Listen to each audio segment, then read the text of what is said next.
toujours déclenché la colère des étudiants.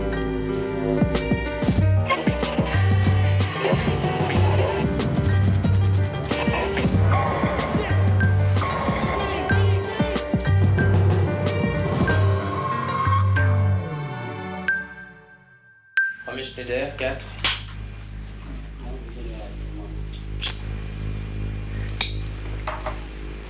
Avez-vous choisi votre vie ou sont-ce les circonstances qui ont été déterminantes? Est-ce qu'on peut choisir sa vie? Je ne crois pas. Elle ne me parlait jamais, à aucun moment, de son passé. Jamais. Jamais. C'était son secret, c'était son jardin, c'était à elle, ça la regardait. Sa mère était despote, c'est-à-dire qu'elle la dirigeait, c'est elle qui voulait qu'elle tourne ça, qu'elle tourne pas ça. Ses parents vont très mal accepter ce refus. Je me suis rendu compte que si c'était bien gentil. J'ai fait 3 films, je voulais même plus faire le 3e.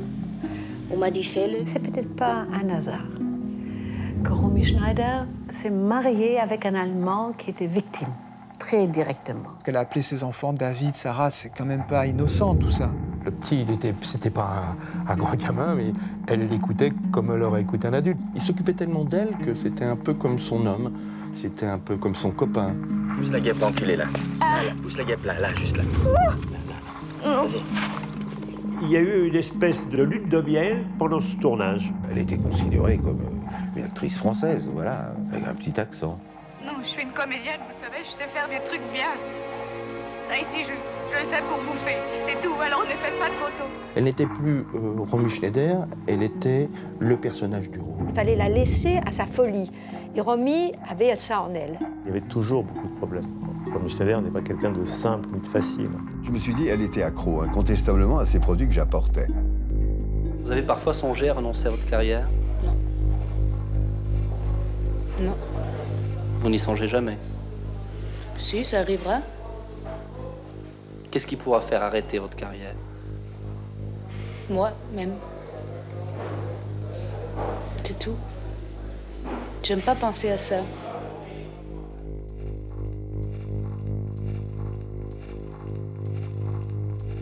Romy Schneider n'aimait pas penser à ces choses-là, à l'après-carrière, au lendemain, au temps qui passe et qui l'effrayait.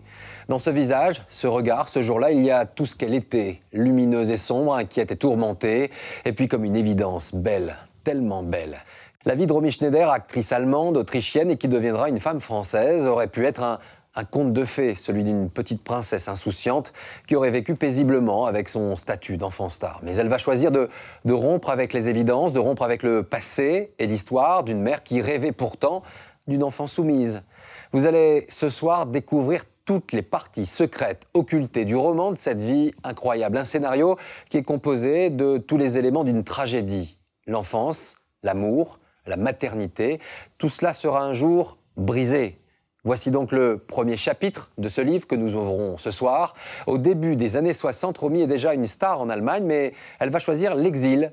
Première rupture déjà, et voici pourquoi. Cela fait 4 ans que Romy Schneider vit ici, à Paris, dans cet appartement de l'avenue de Messine, dans le 8e arrondissement. Elle a quitté l'Allemagne pour vivre son histoire d'amour avec un jeune comédien français qui s'appelle Alain Delon. Il y avait peu de monde. Elle voyait peu de monde.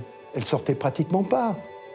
Romy Schneider a 24 ans et elle connaît sa première grande période de solitude. Son compagnon est constamment en tournage, elle se sent délaissée et la déprime s'installe.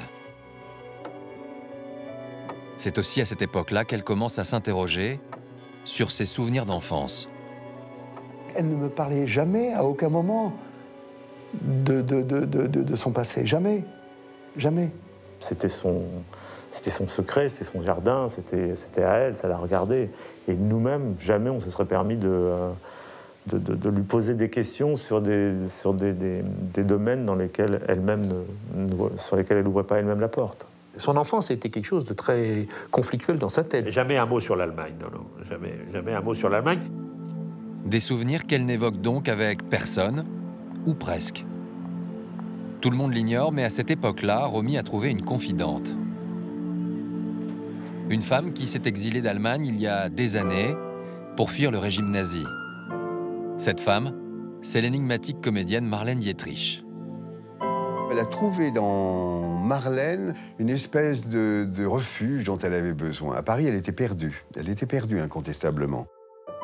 Et c'est donc auprès de Marlène Dietrich que Romy Schneider se sent en confiance. Chez elle, elle est comme un livre ouvert.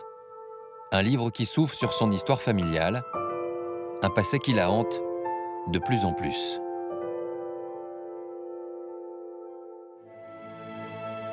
Et ce sont ces images qui lui reviennent à l'esprit. Romy Schneider a vécu les premières années de sa vie ici, dans ce petit village de Bavière. Alors que toute l'Europe s'apprête à entrer dans la Seconde Guerre mondiale, toute la population vit comme coupée du monde. Un lieu protégé, le nom de ce village, Berchtesgaden. À cette époque-là, toute l'élite se retrouvait là-bas. Tous les gens, les artistes, les intellectuels avaient pratiquement tous une maison dans ce coin. Une élite, des intellectuels qui ne sont pas en rupture avec le régime qui s'est mis en place. Parmi eux, une comédienne très en vue à l'époque, l'actrice Magda Schneider. La mère de Romy possède un chalet à Berchtesgaden. À ce moment-là, c'est quand même quelqu'un qui a derrière elle une bonne vingtaine de films. Et donc, c'est vraiment une star allemande. Seulement, ce village de Bavière n'est pas uniquement un lieu de villégiature. Il est aussi le cœur du Troisième Reich, car c'est ici que s'est installé le nouveau maître de l'Allemagne, le Führer, Adolf Hitler. Au début des années 30, au moment où il gagne beaucoup d'argent avec Mein Kampf, il va acheter une maison, il y reçoit ses amis, il y reçoit les diplomates, il y reçoit aussi les militaires. Et il aime également recevoir les artistes de l'époque. Ce jour-là, Adolf Hitler va rencontrer pour la première fois une femme qu'il admire et qui vit donc à quelques kilomètres de sa résidence. Une caméra va filmer cette rencontre.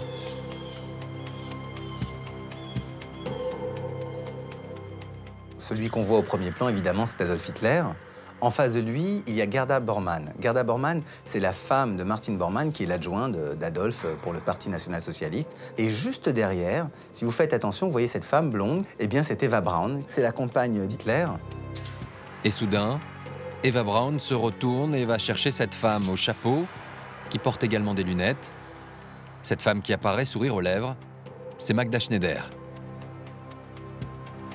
Le Führer est un admirateur de Magda en tant qu'actrice. On sait qu'Hitler est venu la voir au théâtre à Munich lorsqu'elle jouait de l'opérette avant-guerre. Et ce sont ces images qui vont hanter bien des années plus tard Romy Schneider.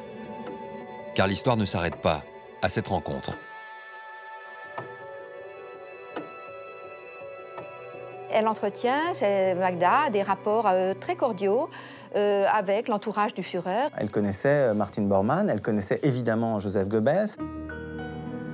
Joseph Goebbels, le ministre de la propagande du régime. Mais aussi Martin Bormann, l'un des hommes les plus puissants du Troisième Reich, le conseiller d'Adolf Hitler. Tous les deux sont également des habitués de Berchtesgaden.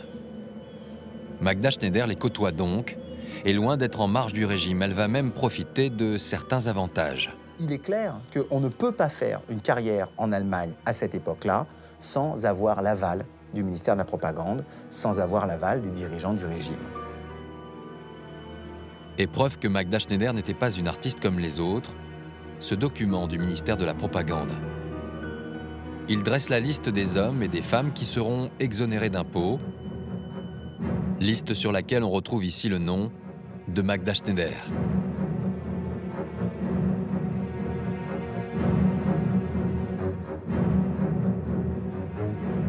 Ça veut dire que c'est quelqu'un qu'on ménage et qu'on cherche à avoir dans le régime, dont le régime essaye aussi de tirer profit. Berchtesgaden est donc un lieu clé, un lieu de rencontre, un lieu où se prépare aussi l'un des pires scénarios de l'histoire, ici, au Berghof, la résidence d'Hitler.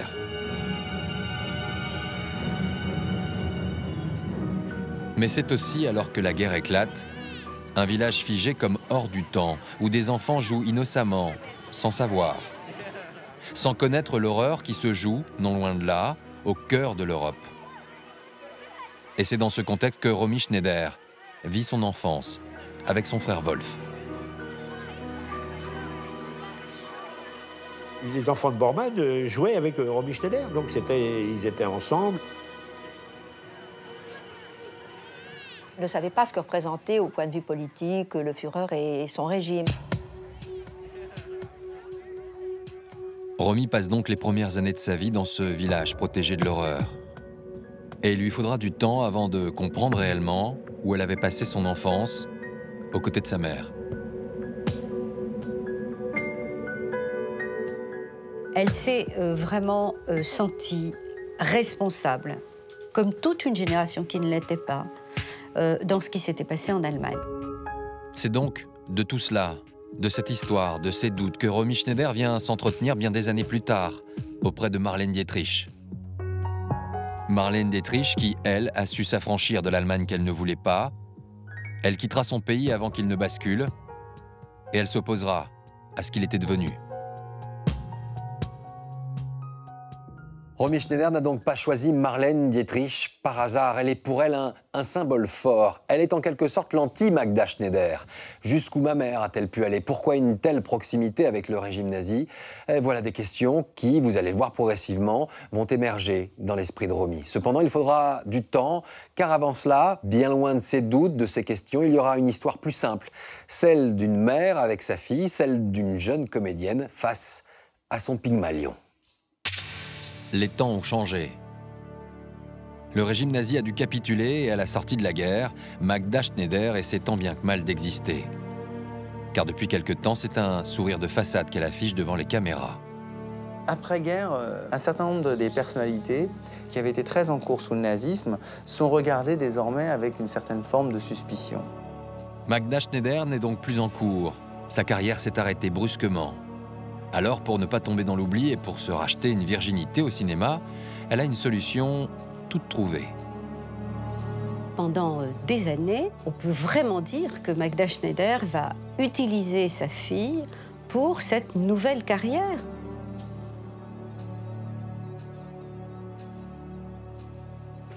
Et c'est un film qui va servir de point de départ à tout cela. Sissi. Romy y obtient le rôle principal. Elle a 16 ans, elle y incarne la princesse Elisabeth d'Autriche. Et surprise, celle qui va incarner sa mère à l'écran, la grande duchesse de Bavière, n'est autre que sa propre mère, Magda. Les contrats étaient faits de telle sorte que les réalisateurs et la production soient obligés d'engager Magda Schneider. Et cette recette va fonctionner au-delà des espérances de Magda. Sissi est un succès, il devient même un feuilleton à épisodes. La mère et la fille sont alors inséparables à l'écran, comme dans la vie. Sa mère était despote, c'est-à-dire qu'elle la dirigeait, c'est elle qui voulait qu'elle tourne ça, qu'elle tourne pas ça. Magda Schneider devient une sorte de mentor pour Romy Schneider. Une vraie complicité affichée, mais seulement ce rôle de Sissi devient très vite envahissant pour Romy. J'ai fait 3 films, je voulais même plus faire le 3e. On m'a dit fais-le, finalement je l'ai fait quand même et je n'en avais marre. Je savais que c'est bien gentil, c'est charmant, mais pas plus que ça. On fait Sissi 1, Sissi 2, Sissi 3, Sissi 4. Et là, elle a senti qu'elle était au bout et que finalement elle ne pouvait plus jouer, continuer à jouer les petites nièces, princesses de Bavière. Sissi, c'est une petite poupée de sucre et Romy Schneider, c'est tout sauf ça. Elle le dit elle-même, hein, on croit que je suis délicieuse, mais en fait je suis toujours prête à mordre. Un caractère qui finit par s'exprimer. Romy annonce à sa mère sa volonté d'arrêter la série. Elle l'a très mal pris. Elle l'a très mal pris. Elle lui a dit « Tu vas décevoir ton public, nos amis, et tu stops, hein, une espèce de vague d'amour. Et pour les Allemands, c'est tellement important pour nous. » Tellement important pour nous et pour les Allemands. En Allemagne, Romy Schneider est une icône, mais elle ne le supporte plus. J'étais bien seule, parce que tout le monde que j'avais autour de moi, ils étaient bien pour ça, parce qu'à cause... Ils disaient, tu es folle. D'abord ça, et tu te fous de l'argent, ou comme ça, les phrases. Tu es devenue célèbre comme ça, il faut rester comme ça. Mais voilà. Mais je ne savais très bien que je voulais plus. Voilà pour ce que Romy raconte dans les interviews. Mais elle ne révèle ici que l'écume des choses. Car sa décision d'arrêter Sissi n'a pas que des conséquences pour elle, cela signifie aussi la probable fin de carrière de sa mère, Magda. Ses parents vont très mal accepter ce refus, pour des raisons évidentes. C'est que c'est une manne pour eux. Les 3 premiers, si, il y a eu un énorme succès. Ils sont pratiquement sûrs que le 4e en aura également. Les contrats qui sont signés sont absolument colossaux. Elle a été la vedette la plus payée de l'époque. À l'époque, je crois que c'était 75 millions de francs. Magda, elle savait compter. Alors elle savait que c'était la planche à billets. Les producteurs sont donc désolés. Sa mère est stupéfaite, mais également son beau-père, qui gère de très près les affaires de Romy. Son beau-père, c'est cet homme, Hans Herbert Blatzheim, le compagnon de Magda, un homme d'affaires à la réputation depuis toujours sulfureuse. Hans Herbert Blatzheim, personnage extrêmement inquiétant et antipathique, qui a joué un rôle très néfaste dans la vie de Romy Schneider. Il va investir dans des hôtels, dans des restaurants, grâce à l'argent, évidemment, de sa belle-fille. Une fortune dont Romy ne profite pas, d'autant que ses investissements se révéleront peu judicieux. Si bien qu'à peine 20 ans, Romy n'a alors qu'une hâte, fuir ce carcan familial. Reste à savoir comment. Elle voulait être en France, elle voulait aller en Angleterre, elle voulait aller en Amérique, et elle voulait connaître ce monde qui avait tellement souffert. Et on lui racontait que tout le monde haïssait les Allemands. J'ai dit, c'est pas vrai. On a tous détesté les nazis. Alors c'est moi qui lui ai dit, ne te laisse pas avoir. L'Allemagne, le régime nazi, une forme de culpabilité avec laquelle Romy Schneider va devoir vivre durant des années. Sa décision est donc prise et sa destination toute choisie. Elle voulait venir en France et elle apprenait le français. Elle me parlait français, elle me disait « et je peux jouer en français, et je veux jouer en français ». Et c'est un réalisateur qui va lui offrir cette opportunité. Elle a été contactée par Pierre-Gaspard Huyt, qui était un réalisateur français, qui l'a contactée pour un rôle dans Christine. Romy obtient donc le rôle principal du film et on lui propose même de choisir elle-même son partenaire. On lui dit, bah, écoute Romy, il y a plusieurs jeunes premiers qui seraient susceptibles d'être ton partenaire. Eh bien écoute, choisis. J'avais à l'époque écrit un scénario qui s'appelait Les blousons noirs. Les blousons noirs, qui étaient les petits caïds du 15e arrondissement et qui commençaient à faire parler d'eux. Et j'avais sélectionné quelques garçons. Et elle va choisir le plus beau, j'imagine, celui en tout cas qui lui plaît sur photo, on a presque envie de dire sur catalogue. Elle voit plusieurs visages et tout d'un coup elle arrête, elle dit « arrêtez, arrêtez ». Elle le regarde 2 minutes, 3 minutes, et puis elle dit « c'est lui que je veux ». Et lui, c'est ce jeune inconnu. Il s'appelle Alain Delon. Voilà donc le temps du départ tant espéré. Le 15 février 1958, Romy Schneider quitte donc l'Allemagne pour la France. Un départ ressenti dans son pays comme une trahison. En Allemagne, le départ de Romy Schneider a été mal vécu. Dans la presse, elle s'est fait traiter de tous les noms. Ça a été vécu comme une traîtrise. On la traitait de traite, de partir en France. Vous vous rendez compte? À l'aéroport d'Orly, les photographes se précipitent pour voir Sissi.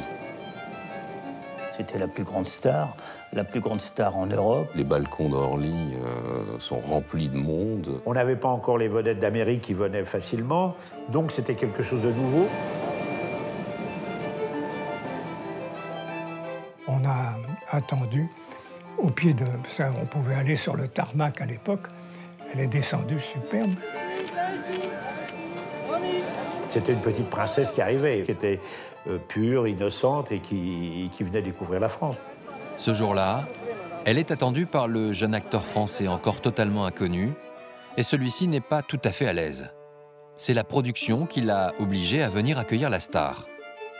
Donc on le pousse, on lui met s'il faut pour les photographes, pour la presse. Il a toujours été un petit peu rebelle, alors ça lui paraissait grotesque. Au départ, il était brut de décoffrage, Alain. Il n'était pas élevé comment... il n'est pas un voyou, mais c'était un semi-voyou, dirons-nous. Avec sa cravate et sa chemise blanche, avec le bouquet de roses, c'est pas du tout son genre. Sur les images, on retrouve donc un jeune homme mal à l'aise, Alain Delon. Une star souriante, mais également 2 autres personnages qui ont voulu accompagner Romy. Hans Herbert Blatzheim, son beau-père, et sa mère, Magda. La mère de Romy qui va très vite poser de nombreuses questions sur ce jeune premier. Elle se méfiait un petit peu de ce Alain, qui avait déjà une réputation, parce qu'elle avait entendu aussi ce qu'on racontait déjà sur lui. Il lui plaît pas trop, elle le trouve trop beau pour être honnête. Et bien évidemment, tout ce que Magda Schneider redoute va arriver.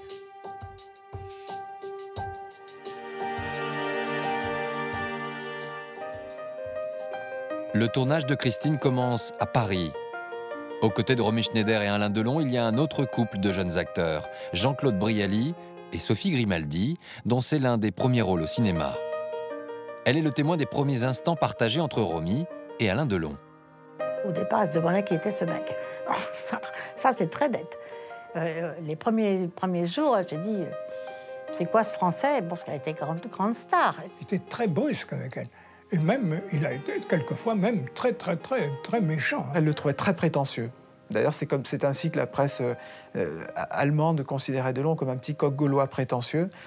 Et lui, il la trouvait hautaine. Ah, c'était la petite bourgeoise, c'était la mijaurée, c'était... Ah non, c'est trop bonne manière, trop bien élevée, etc. Ah non, c'était la bourge. Je jure de t'aimer pour l'éternité. Des images d'un couple qui vont séduire la presse. La presse qui ne va pas hésiter à anticiper quelque peu les choses. La presse française va très vite s'intéresser à ce nouveau couple, parce que d'abord ils sont beaux tous les deux, ils font rêver. Et puis dans le fond c'était bien pratique pour la publicité du film, et puis ils étaient beaux tous les deux, donc il n'y avait pas de raison. C'était fabriqué, donc au départ c'était faux. Bon, c'était faux. Et Alain n'était pas du tout amoureuse de Romy. En tout cas, au départ, car les choses vont très vite changer. Mais le 22 mars 1958, lorsque l'équipe de tournage est conviée à Bruxelles pour l'avant-première du film, le silence doit être total sur l'idylle naissante, et notamment auprès de la mère de Romy. À l'arrivée à Bruxelles, Romy était déjà amoureuse d'Alain, il n'y a aucun problème. Pendant plusieurs semaines, elle va le cacher à sa mère. D'ailleurs, Jean-Claude Brialy a servi beaucoup d'alibi. Jean-Claude Brialy et Sophie Grimaldi sont les seuls à être dans la confidence. Romy est heureuse, complice avec ses nouveaux amis, même si elle ne peut toujours pas s'afficher avec Delon. J'ai envie de m'amuser, j'ai envie de partir avec Alain, mettons, elle ne pouvait pas le faire. Elle ne pouvait pas le faire. Romy va très vite rentrer en friction avec sa mère au sujet de Delon. Elle avait qu'une envie, c'était justement de s'enlever tout ce carcan qui était la pression de sa mère, de son beau-père, de tout l'environnement qu'elle avait, cette pauvre chérie. Le soir même, lors du dîner de gala du film, Romy ne laisse d'abord rien paraître. Ni son beau-père, ni sa mère Magda ne se doutent encore de la décision qu'elle va prendre. Le dîner, ça a été fait par petites tables. Elle est à la table allemande, lui il est à la table française. Et il y a Jean-Claude Brialy, il y a Sophie Grimaldi, il y a Alain qui lui font signe de venir, allez viens, joins-toi à nous. Et à la table allemande, c'est plus sérieux, il y a Magda, et puis il y a tous ces producteurs allemands d'un certain âge. Je me rappelle que nous, on s'amusait, et qu'elle était avec ses parents, ou son beau-père aussi, je crois, bon, qu'elle s'emmerdait. Et elle a envie, elle hésite 2 minutes, parce que Magda lui dit « mais tu restes avec nous, il n'est pas question que tu nous quittes ». Et elle n'osait pas, évidemment qu'elle n'osait pas. Donc elle hésite 2 secondes, et puis elle se lève, et elle va vers la table française. Et elle rejoint Alain, et là, Alain, bien sûr, va l'inviter à danser. Et là, je crois que c'est les premiers pas de Romy vers son destin, vers son avenir. De manière presque anodine, quelque chose d'important vient de se passer dans la vie de la jeune femme. Une page est en train de se tourner, et une autre va s'ouvrir. Romy Schneider, contre l'avis de sa mère, va alors décider de partir vivre à Paris. Cette fois, elle est enfin libre, elle s'installe avec Alain Delon. C'est la naissance d'une fabuleuse histoire, celle dont Romy a toujours rêvé. Mais alors qu'elle est en quête d'absolu, Alain Delon, lui, vient de découvrir le succès, les marches de la gloire. Il tourne Rocco et ses frères et s'apprête à tourner Le Guépard. Alors, lorsque le couple se rend au Festival de Cannes en 1962, la star que l'on rêve de croiser, d'interviewer, ce n'est plus Romy Schneider, mais la nouvelle icône, Alain Delon. Nous sommes le 11 mai 1962. Ce jour-là, les deux stars que l'on attend sur la croisette sont Sophia Loren, la présidente du festival, et puis la nouvelle star du cinéma français, Alain Delon. Romy Schneider semble quelque peu en retrait. Une impression qui va devenir flagrante lorsque le journaliste vedette de l'époque, François Chalais, donne rendez-vous au jeune couple pour une interview. Alain Delon, la première chose que nos téléspectateurs remarquent en même temps que moi, c'est que vous laissez pousser la barbe. Oui. C'est pour plaire à Romy Schneider qui est à côté de vous ou c'est pour des besoins? Ça n'est pas pour plaire à Romy Schneider, ça n'est pas pour faire un genre non plus, c'est pour les besoins d'un film. Elle est complètement effacée, toute intimidée, la pauvre. Elle a l'air absente. Elle a surtout l'air pas là. Elle a installé Delon sur le fauteuil royal et elle a pris le strapontin. Elle regarde un petit peu partout, elle sourit un peu comme si elle était en train de penser à autre chose. Il y a un peu de détresse dans ce regard. Il y a à la fois de l'amour, de la tendresse, de la solitude et de la détresse. Que pense Romy Schneider de la barbe de Alain Delon? Oh, je le préfère sans, mais c'est assez joli. On lui pose des questions absolument sans intérêt. Quelquefois, Alain répond à sa place, même. Romy Schneider, vous avez une résidence sur la Côte d'Azur, à Monte-Carlo. À quelle époque préférez-vous la Côte d'Azur? Écoutez-moi, franchement, à toutes les époques. Mais je crois que j'ai un faible pour l'hiver. Et gaffe suprême, lorsqu'il leur dit au revoir, il dit au revoir Sissi. Ce qui est naturellement la pire chose qui puisse arriver à Romy Schneider à ce moment-là. Merci d'avoir répondu si gentiment à ces questions indiscrètes. Au revoir Sissi, au revoir Alain Delon. Merci. Ah, Sissi. Pas Sissi. 4 ans après avoir tourné la page, l'actrice n'a toujours pas réussi à faire oublier la jeune impératrice d'Autriche. De retour à Paris, Romy Schneider se retrouve très vite seule. Alain Delon lui est parti en Italie, il tourne Le Guépard de Luchino Visconti. Romy s'ennuie de plus en plus, elle trouve le temps long. Alors, comme elle en a pris l'habitude dans ces moments de déprime, elle décide une nouvelle fois de se tourner vers sa confidente. Elle va rendre visite à Marlène Dietrich.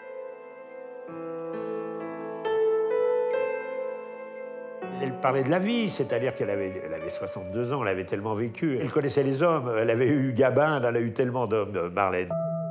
À cette époque, seul un homme est au courant de ces rencontres. C'est Louis Boson. Il est l'homme de confiance de Marlène Dietrich. Elle me relatait ce que Romy lui disait.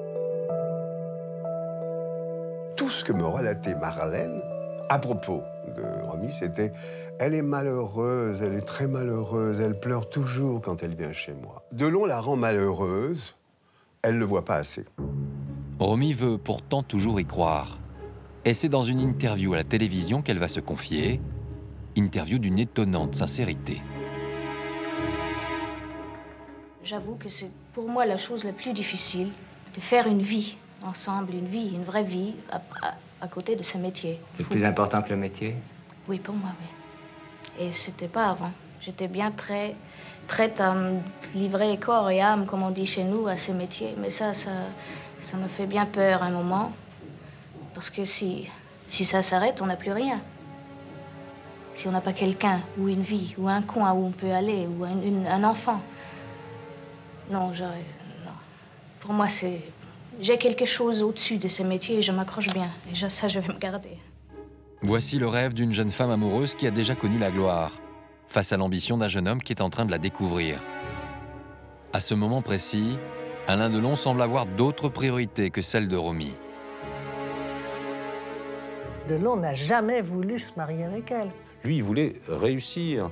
Il ne pensait pas à faire des enfants, et à se marier et à construire un nid d'amour. Il a été très très malin, parce qu'il lui a dit « écoute, on se mariera, Si on ne se dispute pas pendant 1 mois ou pendant 2 mois, mais naturellement, elle était tellement inquiète et tellement réactive qu'au bout d'1 mois, eh ben, ils se disputaient, ils disaient non, alors je te marie, je t'épouse pas. Alain Delon continue de s'absenter pour les tournages. Et depuis quelque temps, certains ont remarqué à ses côtés la présence d'une jeune femme brune. Elle s'appelle Nathalie Barthélémy, elle est comédienne. Des images que Romy ne va bien sûr pas tarder à découvrir. Elle avait téléphoné, puis elle avait dit « mais non, c'est une partenaire, tu sais bien, ma Rominette, c'est toi ». Et puis petit à petit, elle avait compris que non, que cette femme prenait de l'importance. Les disputes commencent alors à réellement se multiplier en privé bien sûr, mais également en public. C'est lors d'un déjeuner à leur côté à Monaco que la journaliste France Roche va être témoin de ces tensions. Alors j'arrive à déjeuner, ils étaient tous les deux très bien, tout ça.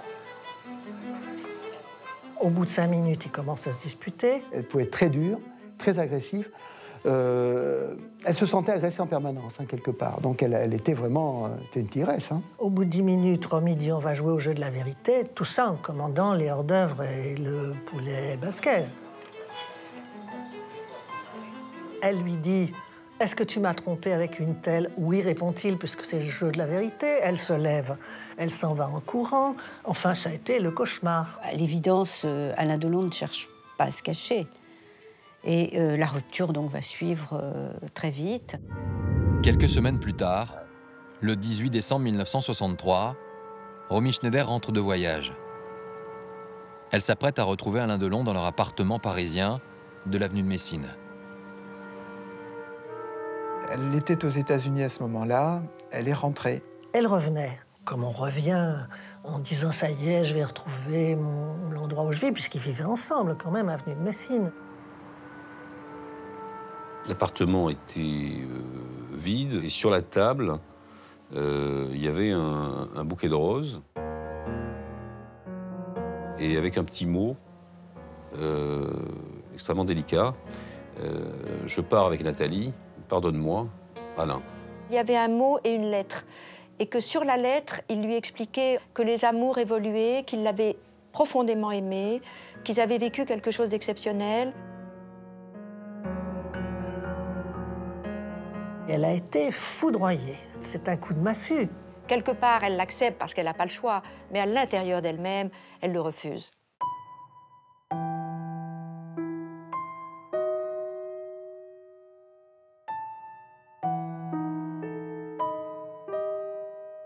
Elle était sous tranquillisant, sous piqûre, elle tremblait comme une feuille.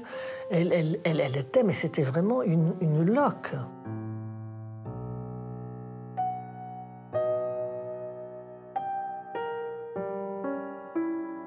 Dans les rues de Paris, elle le suivait. Elle mettait des mots sur son pare-brise. Nathalie m'a dit, oui, elle déposait des petits mots, elle essayait toujours de se rappeler à lui. Jusqu'au jour où elle confie à son chauffeur une mission un peu particulière. Romy m'a demandé de brûler ou de détruire toutes les photos d'Alain Delon.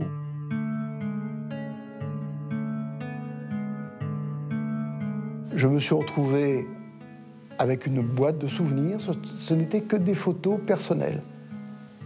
Alain Delon, Romy Schneider, à la montagne, à la mer, etc. Et je les ai détruites, toutes.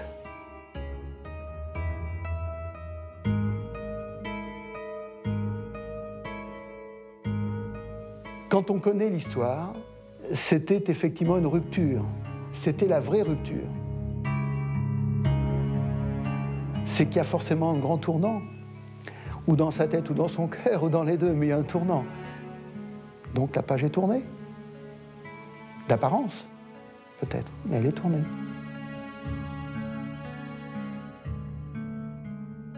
Romy Schneider qui a finalement dû accepter cette rupture, d'autant qu'Alain Delon, de son côté, va épouser Nathalie, qui mettra au monde un petit garçon, Anthony, en septembre 1964. Et c'est au cœur de cette période que Romy Schneider va tourner un film incroyable, audacieux, signé Henri-Georges Clouzot, film choc pour l'époque. Nous sommes en 1964, film qui s'est arrêté en plein tournage, et 45 ans après, c'est vous, Serge Brandberg, qui avez retrouvé ces bobines pour faire un documentaire assez exceptionnel où on découvre une Romy Schneider complètement métamorphosée. C'était ça le deal quasiment de départ, c'était casser l'image de Sissi. Elle voulait plus du tout ressembler à Sissi? Absolument, l'image de Sissi lui collait véritablement à la peau. Alors l'accord qui est passé avec Henri-Georges Clouzot, le réalisateur des Diaboliques, du Salaire de la peur, quelqu'un de totalement incroyable, c'est Monsieur Clouzot, vous avez Romy qui va accepter de faire tout ce que vous lui demanderez, mais en échange, nous, société de production, nous vous demandons, puisque Romy Schneider est notre investissement, notre prochaine grande star, nous vous demandons de la débarrasser de l'image de l'impératrice autrichienne et de devenir une femme de chair et de sang. On la découvre sensuelle, érotique, elle pose nue, son visage s'est affiné. Il y avait vraiment une métamorphose incroyable pour l'époque. On a l'impression que ce film il date de 10-15 ans plus tard. Non, c'est juste après, entre guillemets, Sissi. Absolument. Nous sommes à un moment où Romy Schneider veut s'inventer et où Henri-Georges Clouzot, qui a 56 ans, veut inventer un nouveau cinéma. Alors, quelque part, l'accord est obligatoire. Et comme le film parle de la jalousie d'un homme qui a des visions, qui est obsédé par sa femme, qui se transforme et qui devient un personnage de séduction tout à fait magique. Jalousie qui est au cœur de la vie d'Henri-Georges Clouzot, mais également de Romy Schneider, qui vient de rompre avec, effectivement, Alain Delon et qui souffre. Qui souffre de quelque part de ce drame. Eh bien, nous sommes au cœur du drame d'un couple. Reggiani, Romy Schneider, elle est l'hallucination, elle est le fantasme absolu. C'est exactement le scénario qui lui convient. Il est clair qu'on découvre également dans toutes ces scènes qu'on voit l'image, ce visage, sa façon d'interpréter. En fait, c'est un peu le sommaire de ce que va être Romy Schneider dans les années à venir, de tout ce qu'elle va donner au cinéma et imposer dans son rôle de comédienne. Ce qui est formidable, c'est que l'enfer, qui n'existera jamais, puisqu'au bout de 3 semaines, le film s'arrête et ces images, on ne les connaissait pas pendant 45 ans, elles resteront invisibles. Romy essaye tout. Quelque part, il y a une nouvelle partition, elle va la jouer, elle a un chef d'orchestre formidable, alors elle apprend à devenir la prochaine Romy. Une provocation également, une métamorphose, une transformation qui à l'époque aurait pu véritablement choquer. Il faudra attendre donc toutes ces années avant de découvrir ces images, grâce à vous. Tout à fait, mais je suis convaincu que si le film avait existé et qu'il était sorti en 1964, la carrière de Romy aurait probablement basculé vers autre chose. Elle était partie vers une carrière américaine et peut-être aurions-nous raté la Romy que nous aimons. Alors après ce film, Romy va décider de quitter la France, de rentrer chez elle en Allemagne. Mais finalement, l'Allemagne, est-ce vraiment chez elle? Ce pays n'a jamais accepté la fuite de Sissi, son départ pour la France. Alors pourquoi ce retour, recherche du passé ou pas? En tout cas, Romy a un nouvel homme dans sa vie.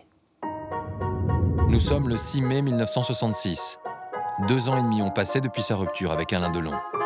Ce jour-là, à quelques pas derrière Romy, se tient un homme. Il s'appelle Harry Meyen. On va la découvrir au bras d'un autre homme, un intellectuel qui la fascinait. Elle va rencontrer Harry Meyen, qui est un grand metteur en scène de théâtre, qui est quelqu'un qui est un homme de théâtre. Alors là, c'est pas du tout adieu le monde du cinéma. Cette relation qu'elle va nouer avec Harry Meyen, c'est à la fois un retour de Romy Schneider en Allemagne. C'est une façon de renouer le lien avec son passé, avec cette identité-là, et c'est quelque chose de très important. Et c'est justement le passé de cet homme qui va la fasciner, car Harry Meyen est juif allemand. Il a passé 2 ans en camp de concentration, à l'âge de 17 ans. Son père a été également arrêté. Le père d'Harry Meyen a été massacré dans les camps de concentration. Et c'est peut-être pas un hasard que Romy Schneider s'est mariée avec un Allemand qui était victime, très directement. Car Romy Schneider n'arrive toujours pas à tracer un trait sur le passé de sa mère, sur ses liens avec le régime nazi. Bien au contraire, tout cela la hante encore et toujours. Romy avait une dette à régler, une dette d'elle-même à elle-même. Le couple s'installe ici, dans cette maison de Grunewald, un quartier résidentiel de Berlin. Très vite, Romy donne naissance à un petit garçon et elle choisit de l'appeler David. Romy joue son rôle de mère de famille. Son regard est plein d'amour et de tendresse pour son petit David. Derrière, à 2 pas, se tient Harry. C'est vrai que c'est une belle image de famille. Le fait qu'elle ait un bébé, qu'elle ait David, c'est vraisemblablement ce qui lui manquait. Elle avait besoin de quelque chose qui lui appartienne. Elle avait besoin de quelque chose qu'elle devait protéger, quelque chose à elle. Donc le fait d'être mère, d'avoir ce garçon, elle reportait tout dessus.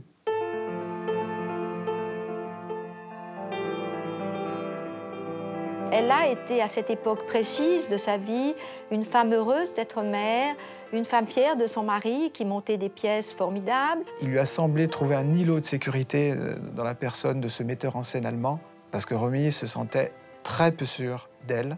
Et cet homme, elle a peut-être pensé que cet homme la rehausserait, lui apporterait quelque chose, la grandirait. Et en fait, c'est l'inverse qui s'est passé.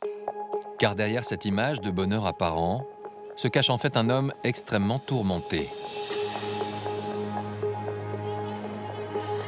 Alors l'homme, difficile, un homme solitaire, fermé, je ne peux pas dire sombre, mais quand même. Cet homme qui paraît si solide est quelqu'un qui est certainement profondément détruit de l'intérieur.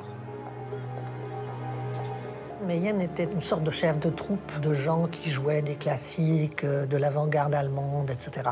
Quand elle est entrée dans ce groupe-là, elle était maltraitée. C'est-à-dire, non, oui, mais ça, c'est... Elle a fait quelques films en France, mais c'est rien du tout, c'est si. Nous, on est des vrais comédiens. Elle a eu toute sa vie un complexe d'infériorité terrible. Et en Allemagne, c'était encore plus gros, parce que tout revenait. Il prenait plaisir à la casser comme ça, en lui disant c'était une mauvaise comédienne, que c'était pas une intellectuelle, que c'était une petite dinde. Romy fait un choix qui est un choix difficile sans doute pour elle, mais un choix dicté par Harry Mayenne. C'est Harry qui lui demande d'arrêter de tourner. Et Romy Schneider s'exécute. Elle accepte alors de rentrer dans l'ombre. Et Romy vide les cendriers, assiste à toutes ces discussions. Elle n'avait pas besoin de ça pour perdre confiance en elle, mais ça ne faisait que aggraver les choses. Est-ce que c'était une opportunité pour elle de ne pas être seule, de ne plus être seule, de fonder une famille? Est-ce que c'était l'homme de la situation ou est-ce que c'était l'homme de sa vie? Bien sûr que non. Le temps passe et Romy Schneider finit par se perdre vraiment dans cette histoire. Harry Mayenne est certes un créateur, mais un créateur qui va d'échec en échec. Il va entraîner en partie Romy dans cette destruction, puisque c'est avec lui qu'elle va commencer aussi à boire, à prendre certains médicaments. Elle apprend à boire avec Harry. Parce qu'ils picolent tout le temps, tous, là. L'alcool, la déprime, le déséquilibre du couple. Romy Schneider cherche une issue à cette histoire, mais laquelle? Le choix sera difficile.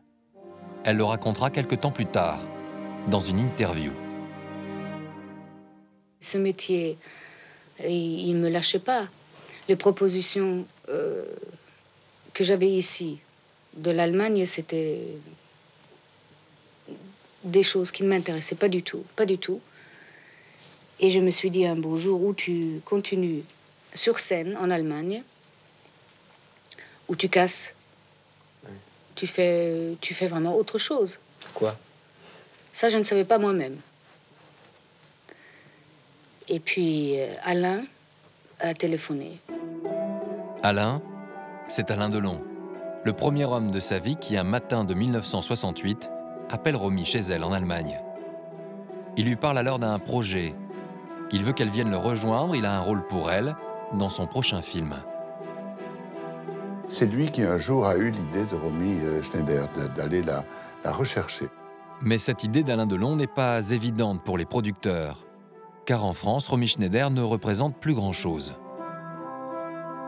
Il s'est un peu heurté à justement la production, parce que Romy Schneider, ouais, mais c'est qui aujourd'hui, Romy Schneider? Elle était inconnue, c'était ça l'obstacle. Il fallait étrangement, ça paraît étrange aujourd'hui, décider le producteur, convaincre le producteur d'engager Romy Schneider qui avait disparu des écrans depuis déjà quelques années.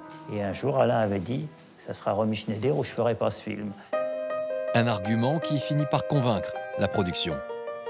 Quelques semaines plus tard, le 12 août 1968, à l'aéroport de Nice, c'est un homme quelque peu tendu qui attend sur le tarmac l'arrivée de Romy Schneider.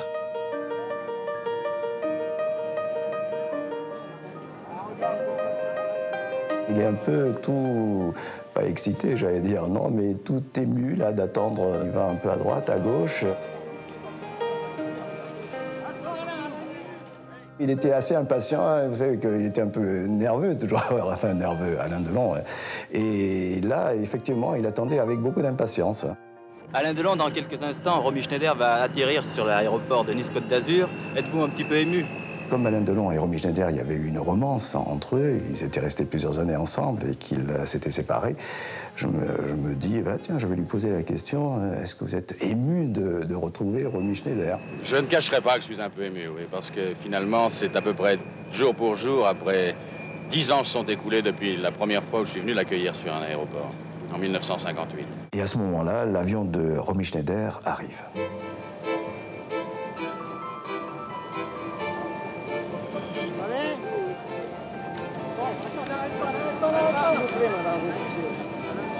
Vous êtes gentil, mais nous, on est chaque fois.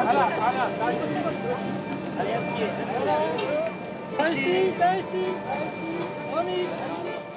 Et elle arrive rayonnante, une nouvelle Romy Schneider que découvrent les Français. Elle a changé, c'est une femme, elle est mère, elle a beaucoup mûri. C'était deux amoureux qui se retrouvaient. Hein.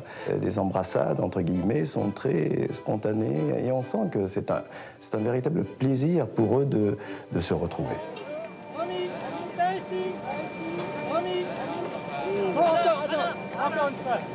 Romy Schneider, c'est avec beaucoup de joie que nous vous retrouvons sur la Côte d'Azur. Romy Schneider, vous venez de tourner un film à Saint-Tropez. Ces retrouvailles avec Alain Delon, un petit peu d'émotion dans la voix peut-être? Oui, oui, oui. Vous êtes heureuse de retrouver Alain Delon? Très. Romy Schneider a quitté une deuxième fois l'Allemagne pour la France. Et cette fois, elle entend bien ne pas manquer ce rendez-vous. Le film pour lequel Alain a choisi Romy va se tourner ici, sur les hauteurs de Saint-Tropez, dans une luxueuse villa. Un film réalisé par Jacques Deray, son titre, La piscine. En marge du tournage, l'une des stars de l'époque, la championne de natation Kiki Caron, rend visite aux acteurs. C'était une ambiance de vacances, une ambiance, il faisait chaud, cette chaleur donnait une atmosphère feutrée et c'était vraiment une ambiance de vacances. Pas d'angoisse, pas de dispute, pas de tension d'aucune sorte.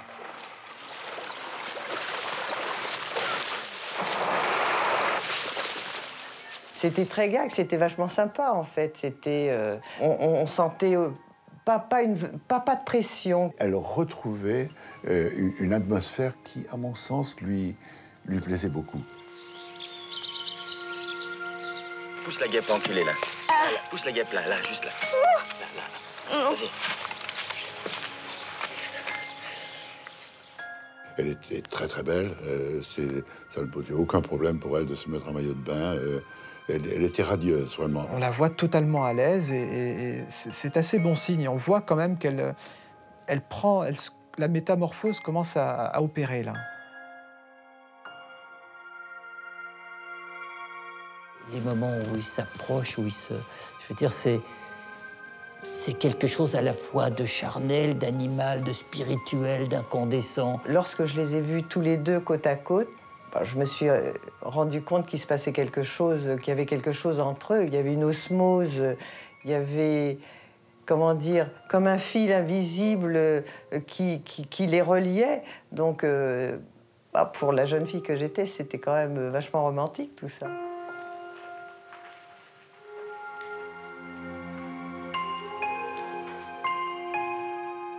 Il y a eu une espèce de lune de miel pendant ce tournage.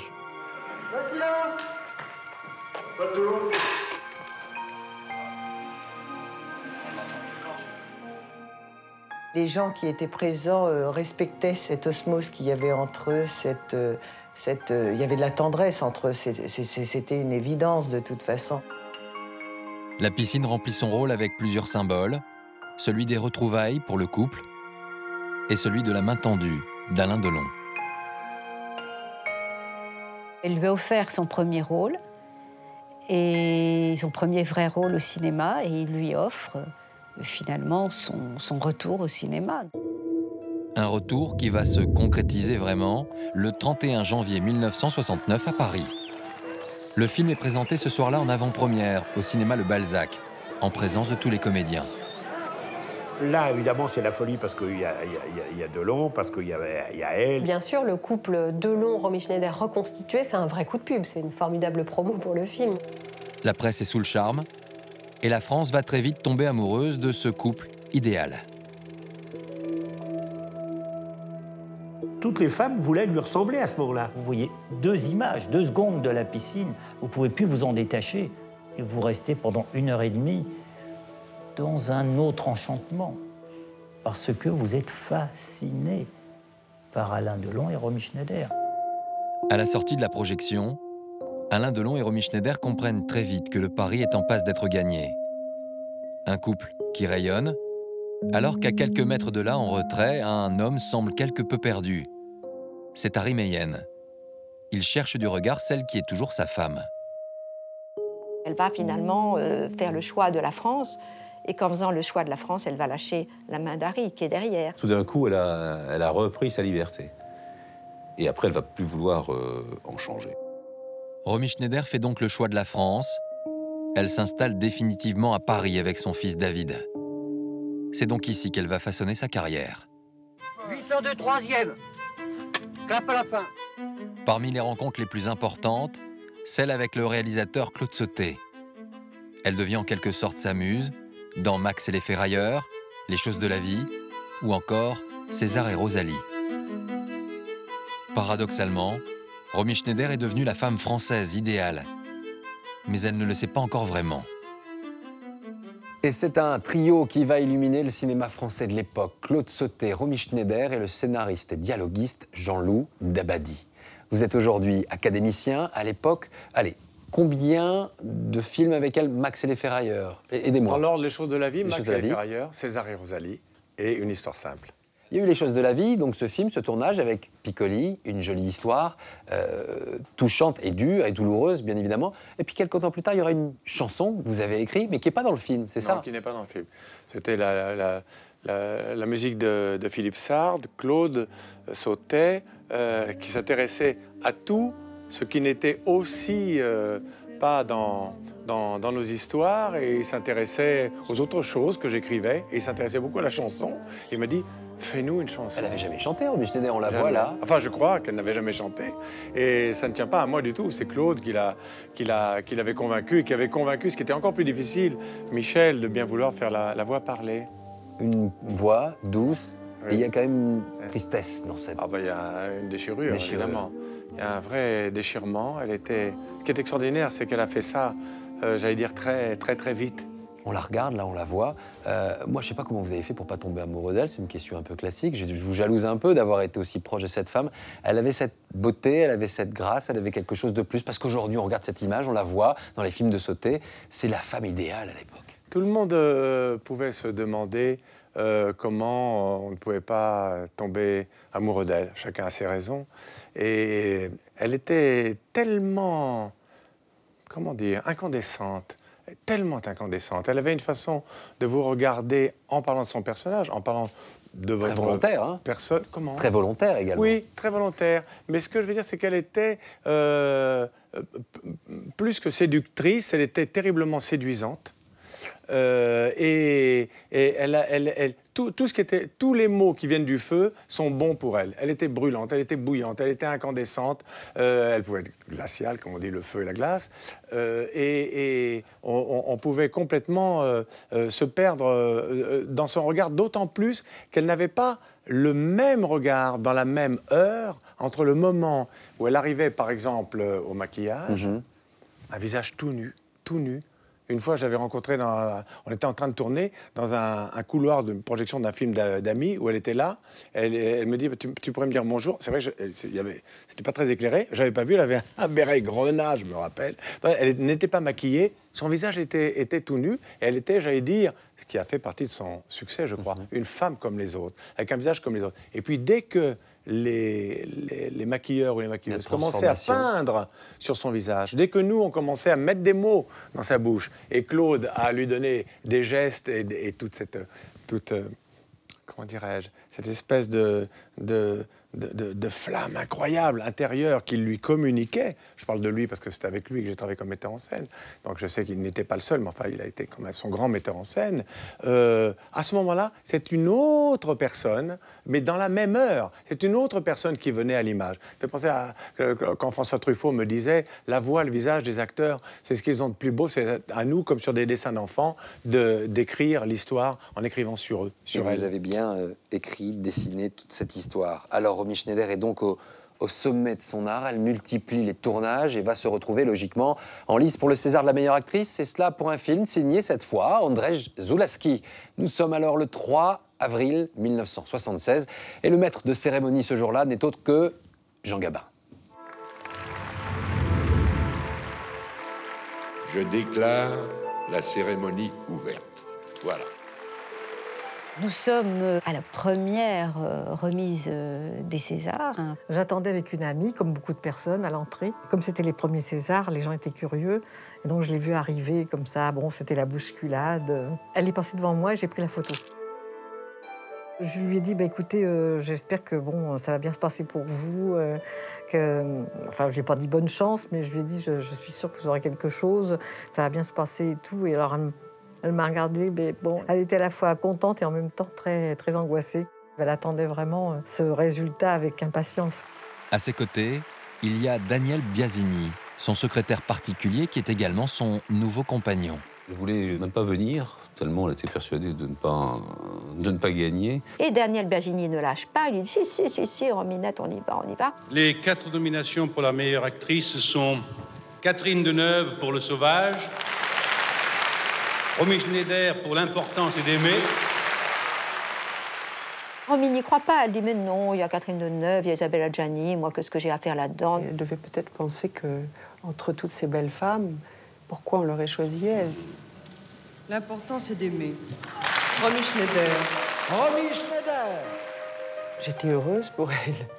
On est toujours heureux de remettre quelque chose de positif à quelqu'un, non? Et j'étais très heureuse. Elle était la plus grande actrice française de sa génération. Je ne sais pas si c'est ce soir-là que c'était une reconnaissance, mais c'était une évidence. Une évidence pour tout le monde, mais pas une évidence pour Romy, qui depuis toujours doute et doute en permanence. On voit que Romy, d'abord, était très surprise qu'on lui donne ce prix. Ah, elle était folle de joie. Ben oui, elle s'y attendait pas du tout. Mais elle ne s'attendait pas du tout aux honneurs. Elle ne s'attendait pas du tout à être celle qu'on regarde et que là. Isabelle Adjani, qui espérait, je pense, avoir le prix, était très déçue.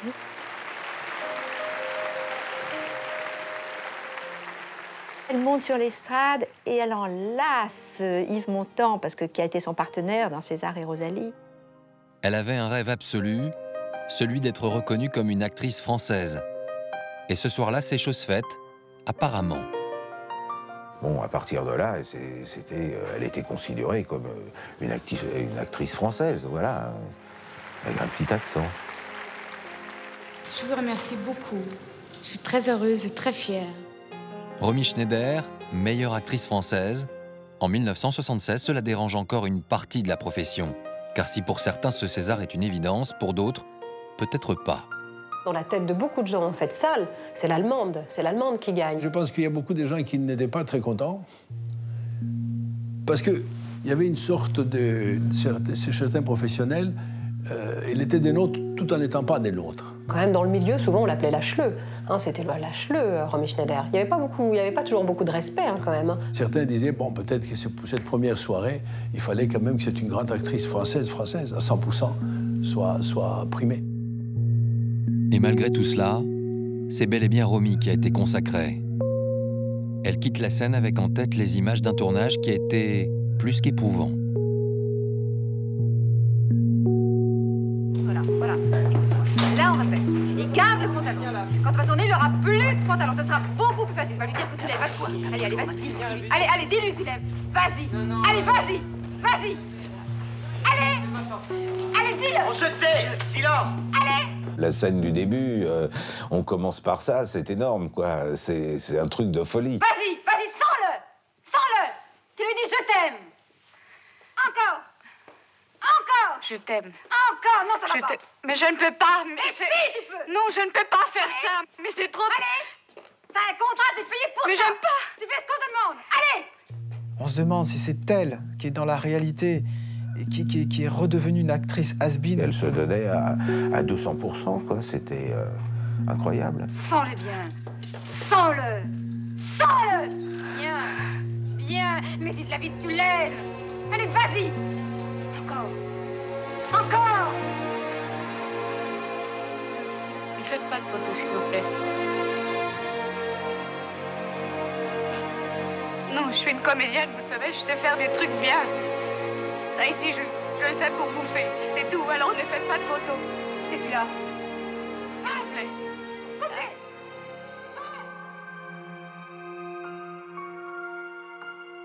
Elle était le personnage 24 heures sur 24, tant qu'on n'avait pas dit couper dernier plan, elle était dedans. Elle n'était plus Romy Schneider, elle était le personnage du rôle. Il fallait la laisser à sa folie. Et Romy avait ça en elle. Elle avait cette folie en elle.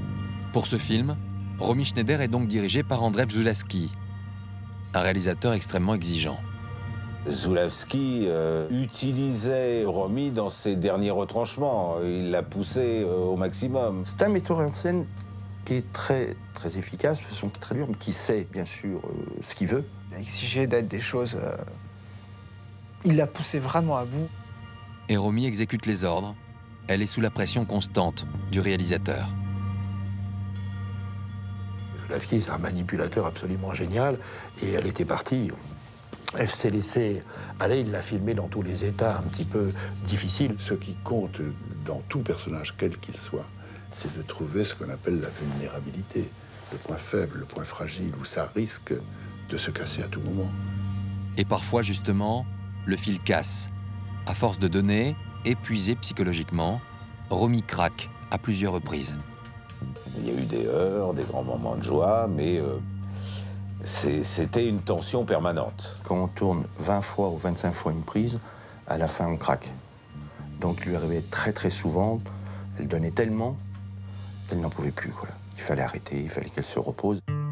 Alors, lorsque la comédienne se retrouve seule dans sa loge au bord de l'épuisement, ses angoisses remontent à la surface. Et c'est dans l'alcool qu'elle se plonge. Elle cédait de plus en plus par l'alcool, le champagne. Souvent, elle arrivait le matin, elle était déjà ivre. Généralement, elle arrivait avec 2 bouteilles, une bouteille de blanc, une bouteille de rouge. Żuławski lui courait après en disant « Pas question que tu rentres là, sur le plateau, avec tes bouteilles ». Il fallait qu'elle arrive au tournage et qu'elle travaille. Il ne fallait pas qu'elle reste 3-4 heures dans sa caravane, dans laquelle elle avait une tendance, je dirais une forte tendance à boire. Elle aimait bien, voilà, c'était du vin rouge amélioré. C'était quelqu'un qui était angoissé. Quand il y avait des grosses scènes de déchirure ou machin, je pense qu'on va dire que l'alcool l'aidait.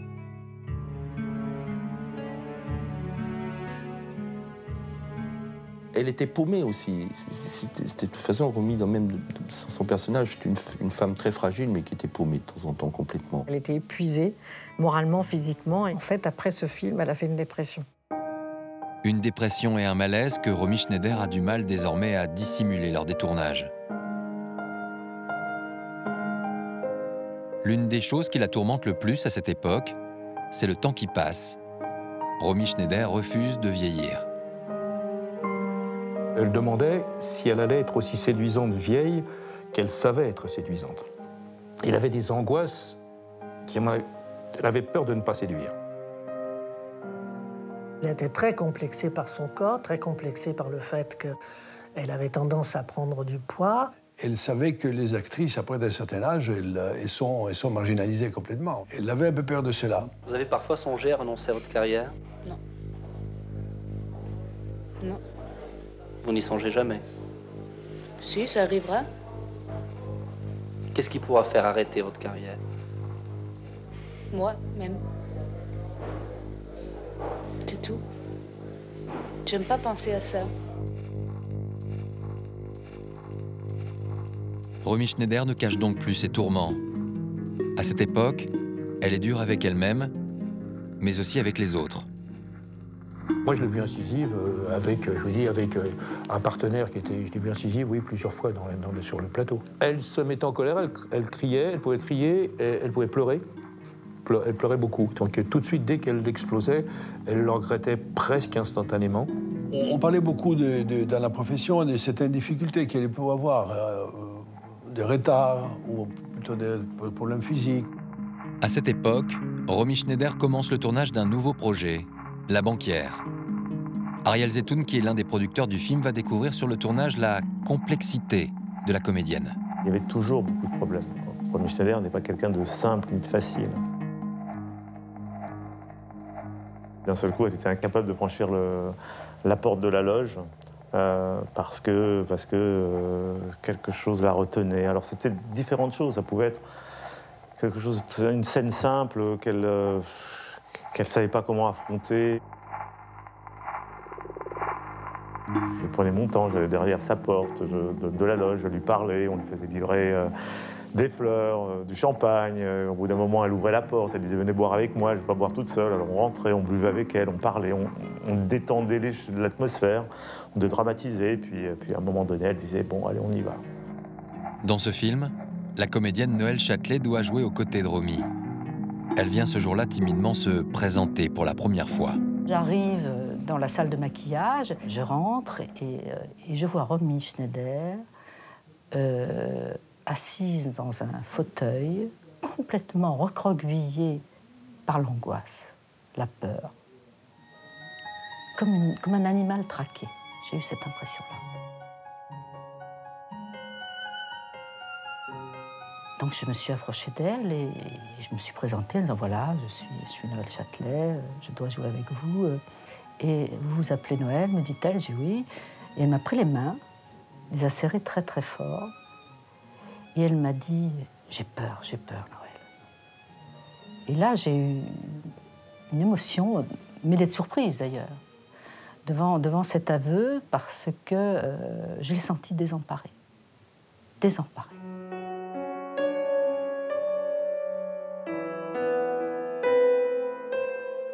Plus elle va avancer, plus elle va entrer, vous voyez, dans cette zone qui est une zone à haut risque pour un acteur. Et à ce moment précis de sa vie, face à ses tourments, son seul refuge est son fils, David. Noëlle Châtelet va très vite le comprendre. Et ce soir-là, elle s'est mise à me parler de son fils, David. Et il se trouve que son fils avait exactement le même âge que le mien. Et on a parlé de nos deux garçons. Et là, j'ai vu encore une autre femme. J'ai compris que ce petit garçon, c'était le bonheur de sa vie. C'était ce qui lui donnait encore envie de continuer et d'être ce qu'elle était. C'était sa force, c'était son âme. David est l'enfant qu'elle a eu avec Harry Meyen, son premier mari. Il a désormais 13 ans. Et il est de plus en plus présent aux côtés de sa mère. Il s'occupait tellement d'elle que c'était un peu comme son homme, c'était un peu comme son copain. Mais ils étaient très très proches l'un de l'autre. Il y avait toute une relation d'une grande force, mais alors pareil, ça se voyait à l'œil. C'était lui qui passait avant tout. C'était vraiment David. Une relation intense, fusionnelle, qui pousse même Romy Schneider à emmener David sur ses tournages. Quand il venait la voir sur les tournages, c'était beaucoup de repos pour elle. C'était un plus qui faisait que elle était quelqu'un d'autre. C'était comme un conseiller, quoi. Le petit, c'était pas un grand gamin, mais elle l'écoutait comme elle aurait écouté un adulte. Il l'aidait beaucoup, certainement dans les scènes aussi. Elle lui demandait aussi ce qu'il en pensait. Je me rappelle, une fois, elle avait demandé au petit si c'était bien ce qu'elle faisait, quoi. Il était là au plateau et dit, ça fait drôle, quoi.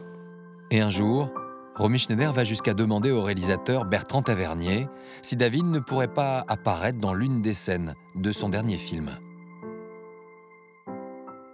On avait David qui était là et qui était venu et on l'avait pris comme 5e ou 6e assistant, et on s'en occupait, et ça la mettait dans... Ça la rendait heureuse. Elle l'aimait tellement. Et c'était magnifique de les voir ensemble. Elle a demandé qu'ils jouent dans le parc.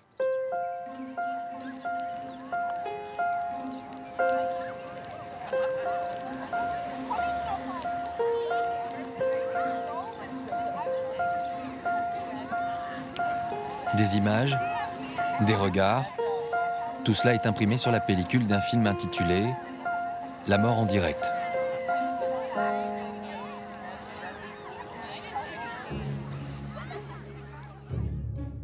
La mort qui, quelques mois plus tard, va faire son apparition dans l'histoire de Romy Schneider. Le père de David, dont elle était séparée depuis plusieurs années, vient de se suicider en Allemagne. Sur place, la presse n'hésite pas une nouvelle fois à s'en prendre à celle qui, à ses yeux, les a abandonnés. Si Harry Meyen s'est donné la mort, c'est parce que Romy Schneider l'a quitté. L'Allemagne va lui en vouloir, évidemment, c'était la faute de Romy Schneider, parce que si elle ne l'avait pas rendu malheureux, il ne se serait pas suicidé. Mais pour elle, ce n'est pas une surprise, car à chaque épisode de sa vie, une partie de la presse allemande sera dure avec elle, avec des mots d'une violence rare. Elle était vraiment persécutée, on peut dire. Dès qu'elle arrivait, tout de suite scandale. Donc on l'a traitée, oui, de petite pute, oui, ça allait jusqu'à là. Et aussi de trahison de son pays. Chaque fois, ce motif revient. Romy rentre alors à Paris, ébranlée par cette campagne de presse, par cette Allemagne qui ne la comprend pas et qu'elle ne comprend pas. Cette Allemagne et ce passé qui ne la quitte pas. De tout cela, comme elle en avait pris l'habitude, elle aimerait pouvoir parler avec Marlène Dietrich, la seule qui la comprenne vraiment. Seulement la star allemande a fait le choix désormais de se couper du monde. Elle se cachait. Même Romy ne la voyait plus. Et tous les gens qui venaient la voir et qui descendaient au 12 avenue Montaigne, on leur disait « Non, non, Madame Dietrich ne reçoit personne. » Elle ne recevait personne. Alors, à défaut de se rencontrer, les deux femmes communiquent toujours par courrier et par livre. Et l'homme qui va leur servir d'intermédiaire, c'est le secrétaire particulier de Marlène Dietrich. Marlène me dit « Vous allez apporter les livres à Romy ?» Alors donc, j'ai apporté des livres à Romy qui habitait dans le 7e arrondissement, près des Invalides.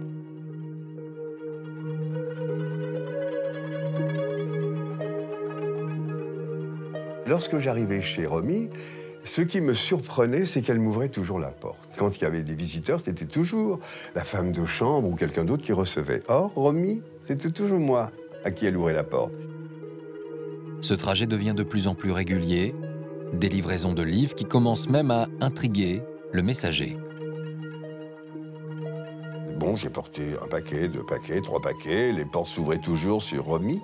C'était très vite fait. Elle m'ouvrait la porte, on discutait un peu, et je sentais qu'elle avait qu'une envie, c'est d'ouvrir le paquet. Et puis je me suis dit, c'est bizarre que Romy ait besoin tellement de livres de Marlène. Peut-être que ce sont des livres allemands, parce que c'était des paquets fermés. Donc je ne pouvais rien dire, ni rien voir. Alors, j'ai pas ouvert le paquet, je ne me serais pas permis. Mais j'ai secoué, finalement, je me suis aperçu que Marlène avait un subterfuge. Dans le livre contemporain, elle enlevait une grande partie du papier, elle mettait les médicaments, elle refermait, et j'apportais ça. Je me suis dit, elle était accro, incontestablement, à ces produits que j'apportais. Des produits ? En fait, des médicaments fournis par Marlène Dietrich pour Romy Schneider, des amphétamines, mais également des calmants. Elle a longtemps pris l'habitude de se promener avec des tranquillisants. Moi, je me rappelle un jour, je suis arrivée, elle me dit « Qu'est-ce que vous voulez prendre? Du thé? Vous vouliez pas un petit Librium ?» comme elle m'aurait dit « Prenez un bonbon. » Je me dis « Mais elle offre des Libriums comme ça aux gens qui viennent prendre le thé. » Et je pense qu'elle s'en prenait dès qu'elle était pas bien, dès qu'elle se sentait nerveuse.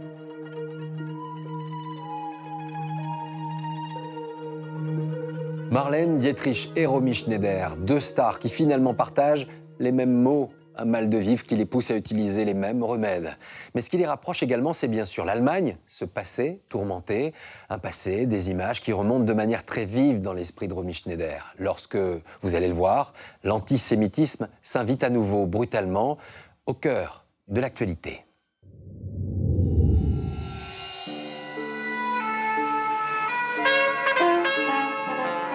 Bonsoir.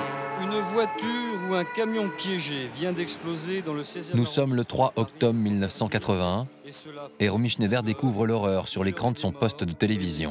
Il s'agit d'une bombe qui a été placée un peu avant 19h devant la synagogue de cette petite rue du 16e arrondissement. Un attentat à la bombe rue Copernic contre la communauté juive en plein Paris qui fait 4 morts et 46 blessés. Bologne, Munich et ce soir Paris. J'accuse l'international nazi d'organiser ces attentats criminels.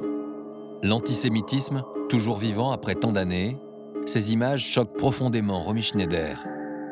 Ce soir-là, l'actrice décide alors de rouvrir un livre qui fait écho à cet événement, un ouvrage qui l'a profondément bouleversée. Il s'agit d'un livre signé Joseph Kessel, La passante du sans-souci. Ce livre va très vite devenir le projet de Romy Schneider. Elle veut absolument le faire adapter au cinéma. Jacques Rouffio, metteur en scène, reçoit un coup de téléphone aux alentours de 1h du matin, 1h30 du matin de Romy Schneider. Elle m'a appelé en me disant « Est-ce que tu connais ce livre de Kessel ?» J'ai dit « Non, comment tu ne connais pas Vincent du Sans-Souci ?» C'était tout d'un coup l'objet que tout le monde devait connaître. Je lui ai dit « Mais rassure-toi, je le connaîtrai bientôt. Je le lis, je t'appelle. » L'histoire de la passante du sans-souci est celle d'une artiste allemande qui se révolte face à l'oppression nazie. C'est une de ces histoires qu'on n'oublie pas, mais qu'on met dans un tiroir. On fait un autre film. Mais ça m'a jamais vraiment quitté. Romy Schneider veut à tout prix interpréter cette femme, non pas pour des raisons artistiques, mais bel et bien pour des raisons personnelles. Elle a été touchée par ce qu'il y a dedans, c'est-à-dire l'Allemagne, les nazis. Elle était profondément anti-nazie, donc elle était contente de faire ce film pour montrer ce qu'elle était elle. Romy Schneider n'a toujours pas oublié. Elle s'interroge sans cesse sur cette histoire, cette violence et les choix de sa mère. Elle appellera ses enfants David et Sarah. Il est difficile d'y voir un simple hasard. Elle entretient d'ailleurs depuis quelques années une vraie proximité avec le judaïsme. Je l'ai vu déjà aller un jour de Kippour, aller à la synagogue. Bon, je veux dire, elle n'était pas juive, mais bon. Romy Schneider va finir par convaincre ses amis. Le projet de la passante du sans-souci est validé. Raymond Danon sera le producteur du film et Jacques Rouffio accepte de le réaliser. La première partie du tournage doit se dérouler ici, en Allemagne. Les équipes se préparent, mais elles ignorent encore que Romy Schneider ne va pas pouvoir être au rendez-vous. Nous, on était prêts à Berlin déjà à tourner. Le tournage n'avait pas commencé, mais les décors étaient construits. Tout était prêt. Mais rien ne va pouvoir commencer, car Romy Schneider est malade. On prévient alors toute l'équipe. Dann ging sie ins Krankenhaus, dann wurde das alles abgebrochen, man wusste nicht, ob der jemals gedreht wird. En fait, Romy a été prise de violentes douleurs abdominales. Elle a dû être transportée d'urgence ici, à l'hôpital américain, à Neuilly. On découvre qu'elle a un début de cancer. Un cancer qui va nécessiter des soins importants. Les producteurs s'inquiètent, et notamment l'un d'eux, le producteur allemand qui, lui, ne souhaite pas attendre. Il fait alors pression sur Raymond Danon. Il pensait, lui, je suppose, qu'elle ne pourrait jamais tourner. Donc il s'est dit, prenons quelqu'un d'autre, comme ça le film se fera. Et le producteur allemand a même déjà réfléchi au nouveau casting. Il souhaite remplacer Romy par cette femme. Elle est allemande, très appréciée dans son pays. Elle s'appelle Anna Schygulla. L'agent de Romy Schneider est alors contacté. C'est Jean-Louis Livy. Et il ne sait pas comment lui annoncer la nouvelle. On venait de lui enlever son rein. Je vais la voir à l'hôpital. Et je lui dis, écoute, je suis désolé, Romy, il faut que je te dise, il y a peut-être une possibilité que tu ne fasses plus le film et que ce soit quelqu'un d'autre qui le fasse. Et elle dit non, personne ne fera ce rôle que moi. Regarde-moi et dis-leur que je le ferai.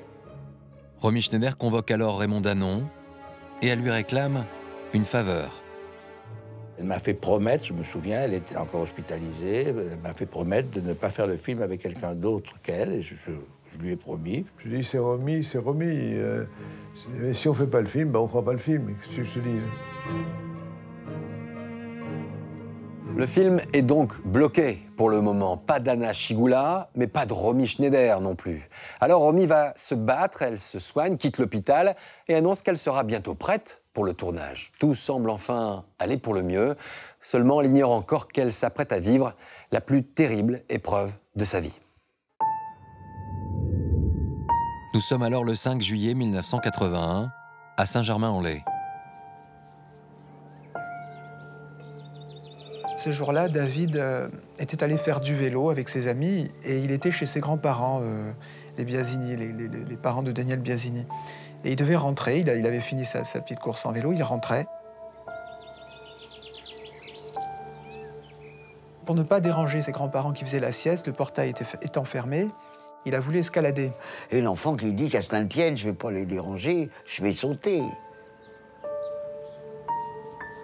Il n'a pas voulu sonner, il a voulu escalader.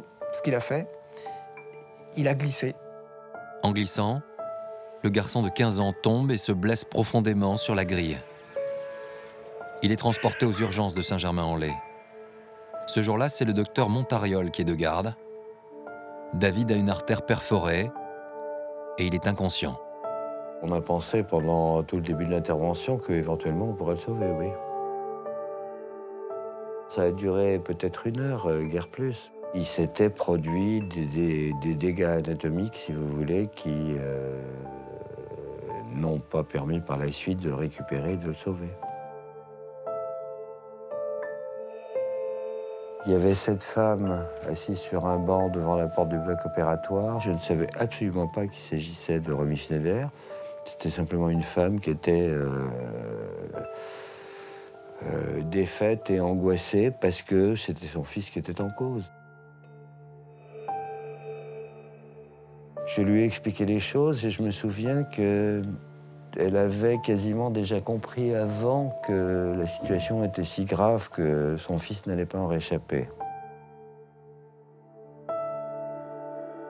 Elle est restée très digne, très calme. Simplement, elle pleurait manifestement. C'était une femme détruite.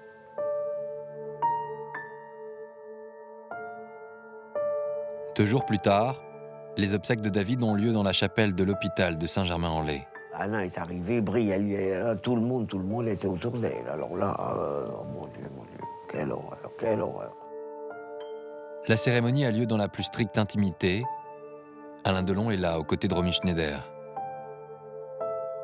Dans les jours qui vont suivre, les proches de Romy craignent le pire et se relaient autour d'elle. On ne savait plus qui était là, qui partait, qui revenait, mais l'autre descendait, comment ça se passe? Elle dort. Bon, moi je rentre, toi t'es là demain matin, il fallait prendre le petit déjeuner avec elle, pour qu'elle recommence la journée.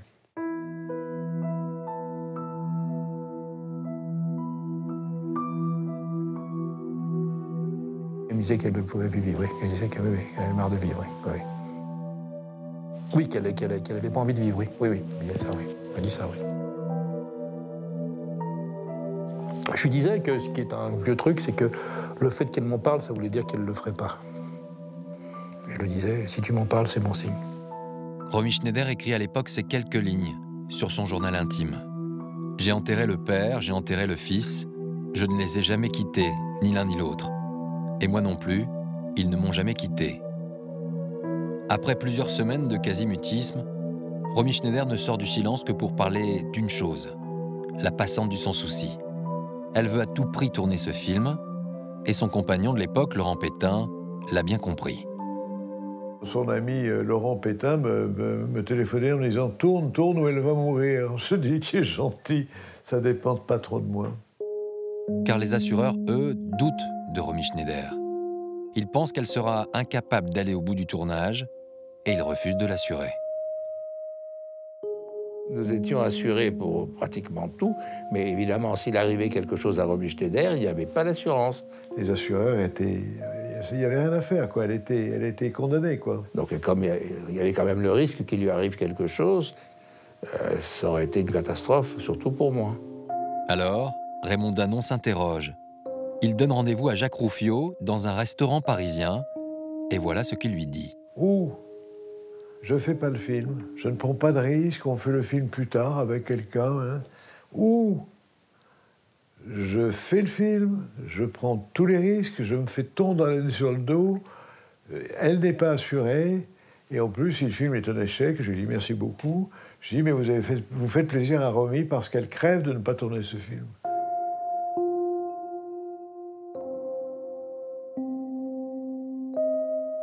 Alors il a dit, bon, vous pouvez être prêt quand? Je lui ai dit 10 novembre, début novembre. C'est donc avec 6 mois de retard, au début du mois de novembre 1981, que le tournage de La Passante du Sans Souci peut enfin commencer à Berlin. Wir hatten noch mal vor, also ein paar Tage bevor sie kam, hatten wir noch mal so, wurden wir zusammengerufen so, und es war so eine Art, wie man so sagt, Regiebesprechung auch. Je voulais qu'elle soit tranquille, qu'elle ait le plus de paix possible dans son travail.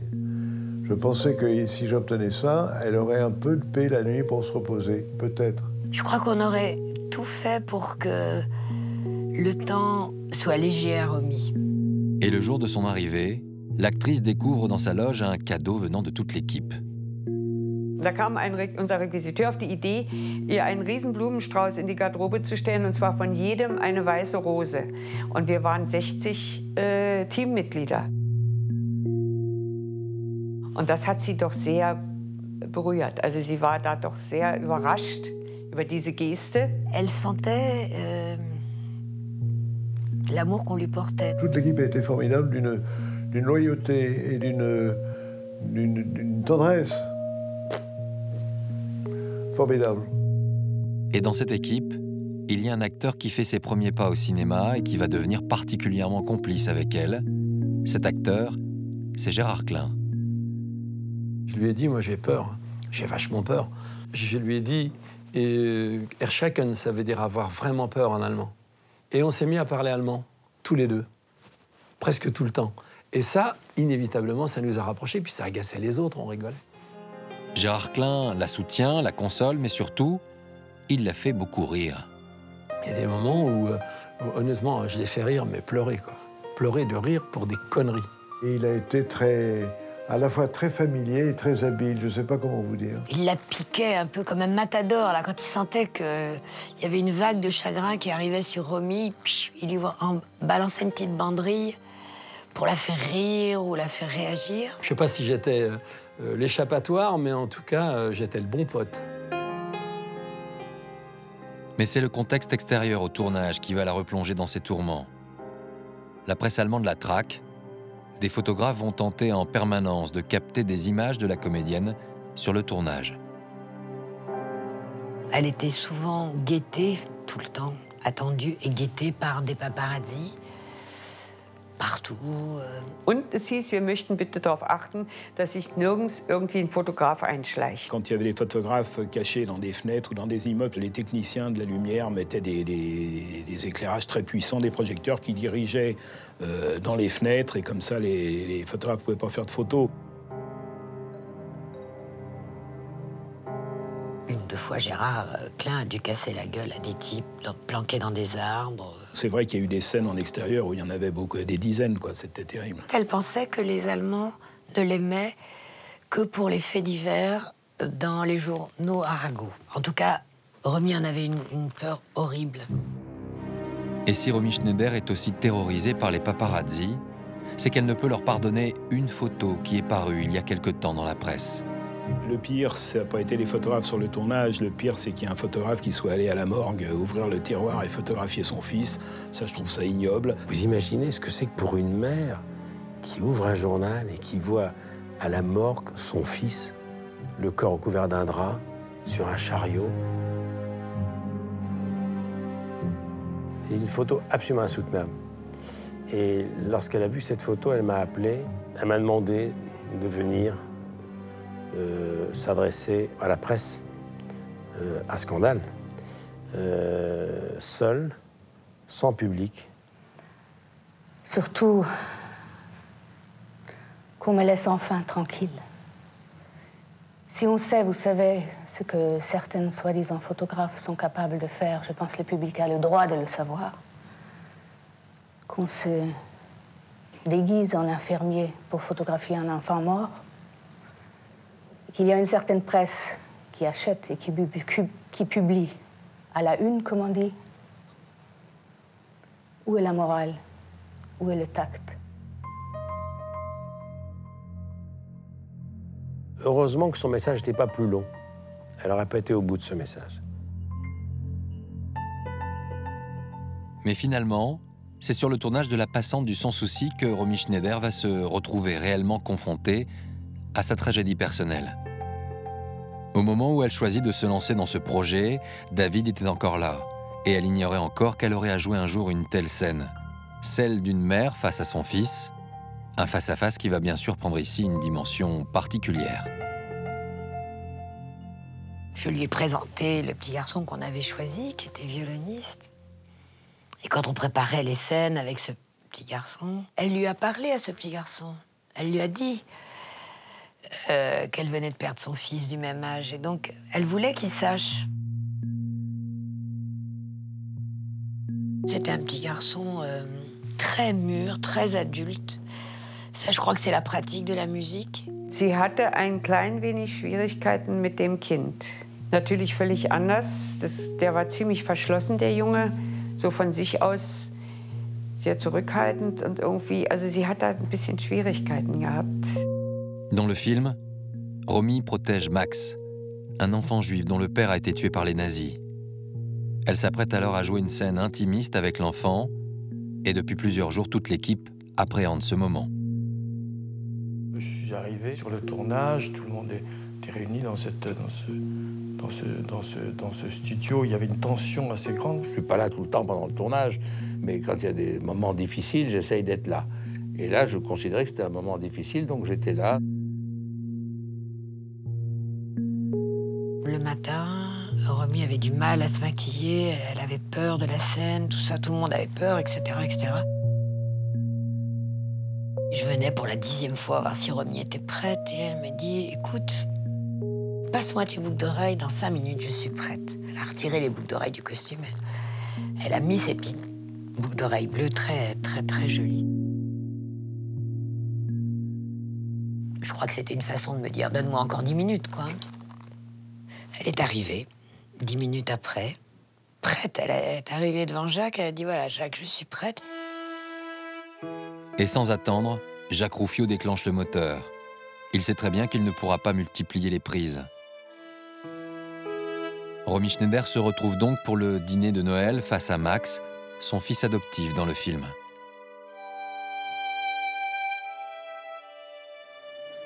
Madame, que pouvons-nous jouer pour vous? C'est mon fils qui va jouer. Max, je voudrais que tu joues. Que tu joues pour moi. Fais-moi plaisir. Le petit garçon aussi avait peur, parce que le petit garçon, il sentait tout ça sur sa tête. Et il fallait qu'il joue du violon, bien. Et il savait que ce que ça représentait pour Romy.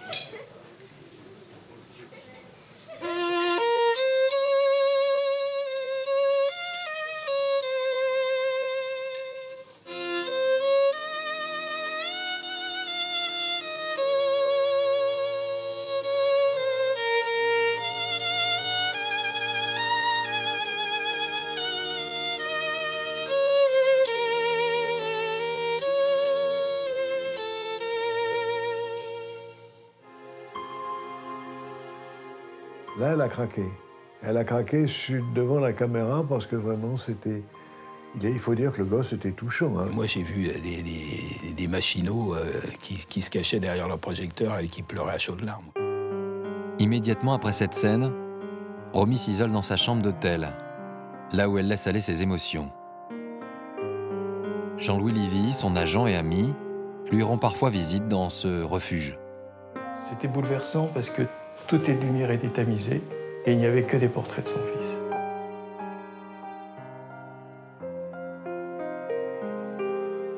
C'était un peu comme un mausolée, oui. C'était beau, mais évidemment bouleversant, parce qu'en plus, ce n'étaient pas des photos sinistres, c'était les photos de son fils, de David. Elle prononçait toujours David.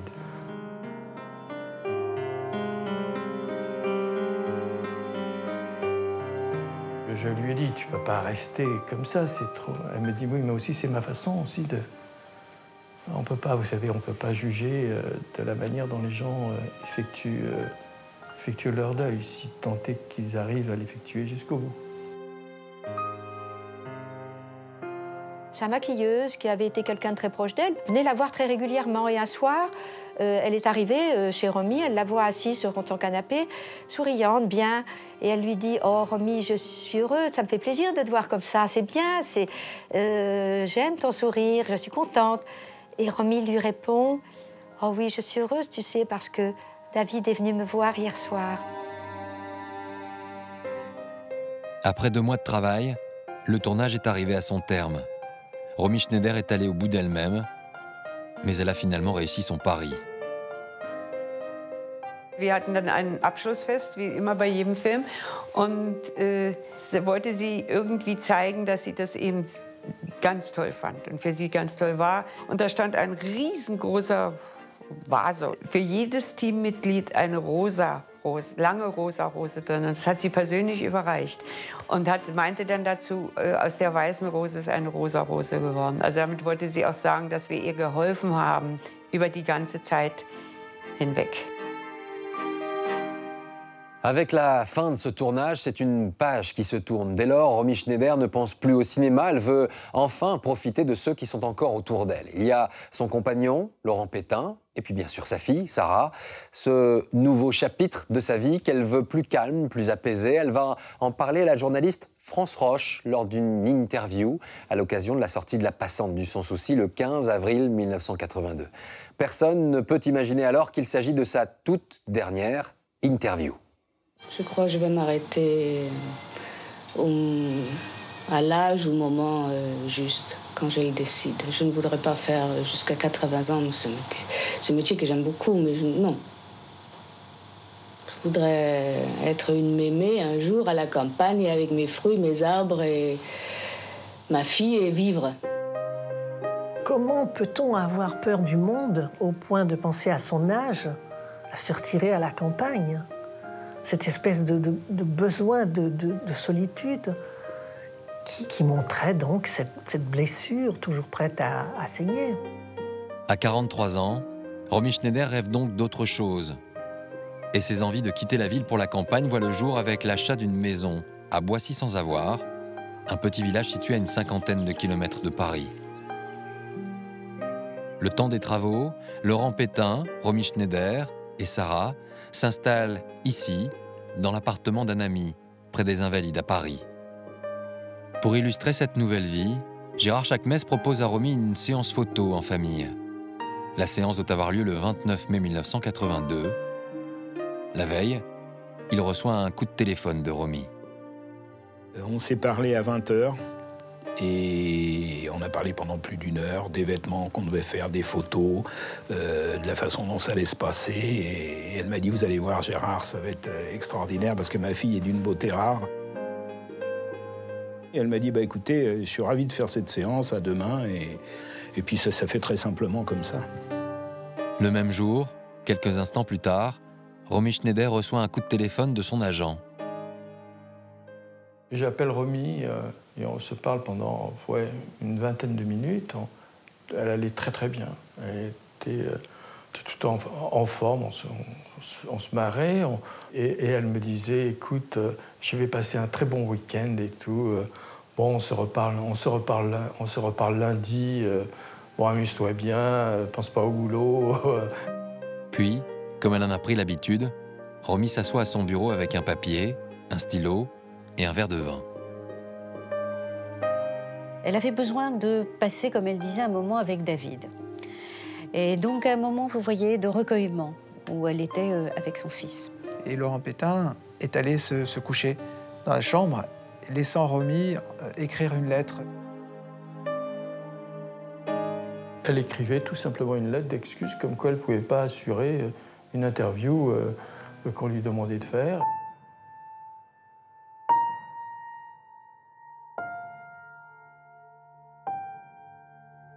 En terminant la lettre, au lieu de pouvoir la terminer, on sent qu'elle a un malaise. Le stylo dérape et ça fait une grande ligne.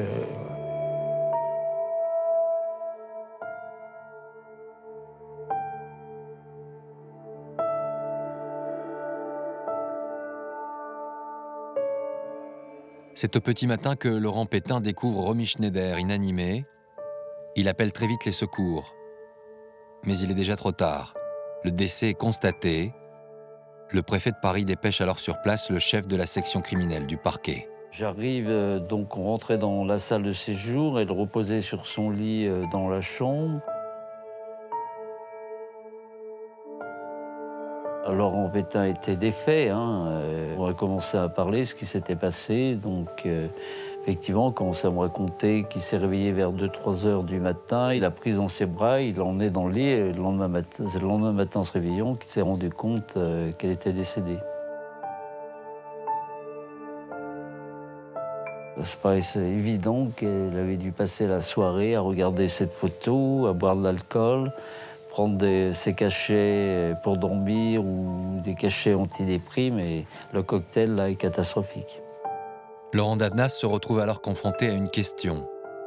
Romy Schneider est-elle morte de manière accidentelle ou s'agit-il d'un suicide? Celui-ci va refuser d'aller plus loin dans les investigations. J'ai fait le choix de la laisser à son secret. Et d'autant plus que j'imaginais pas envoyer Sissi à l'Institut médico-légal et mettre fin à cet imaginaire. Dès 6h30, l'agence France-Presse envoie une dépêche dans toutes les rédactions annonçant la mort de Romy Schneider. Alain Terzian reçoit alors un coup de téléphone de son ami, le journaliste Philippe Labro. À 7h moins le quart du matin, je m'en souviens très bien, le téléphone sonne, j'habitais rue Saint-Sulpice, et j'entends Philippe Labro qui me dit « Alain, il y a une dépêche qui est tombée, Romy Schneider s'est suicidée. » Et j'étais foudroyé, je raccroche et je reste abasourdi. Et le téléphone ressonne 3 minutes après, il est 6h55. Pas une heure habituelle pour passer des coups de fil. Et j'entends la voix d'Alain Delon qui me dit « Alain, j'ai un mauvais sentiment, qu'est-ce qui se passe ?» Et je lui dis « Romy n'est plus. Une dépêche vient de tomber. Romy est morte. »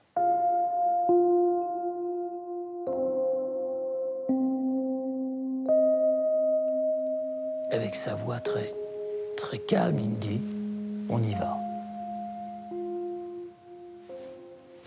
Et on s'est retrouvés quelques minutes après, rue Barbet de Jouy. La nouvelle a circulé très rapidement. Les photographes, les journalistes ainsi que quelques fans attendent au pied de l'immeuble.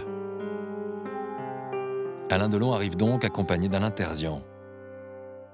J'ai le souvenir que le silence s'est fait quand Alain est descendu de voiture et quand on est rentré comme ça dans l'immeuble, ils se sont écartés, il y avait un respect incroyable. On est monté, on nous a ouvert la porte et on nous a tout de suite introduits dans la chambre où elle reposait. Et Romy Schneider était allongée, là. Ils étaient face à face. Romy, Alain, il s'est agenouillé, il l'a embrassé. Au-delà des larmes, je veux dire, c'était un torrent de larmes et de tristesse. Et je me rappellerai toute ma vie quand on est rentré dans la chambre. Et elle avait l'air, elle, sereine, apaisée. Ce que tout le monde ignorait à l'époque, c'est que Romy Schneider et Alain Delon avaient pour projet de tourner une nouvelle fois ensemble. Le film devait s'appeler « L'un contre l'autre ».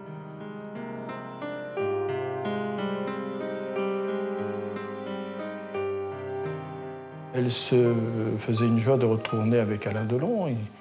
C'eût été reconstitué un couple mythique. Je sais pas, j'ai le sentiment qu'ils savaient l'un comme l'autre, sans doute, que le film n'arriverait pas.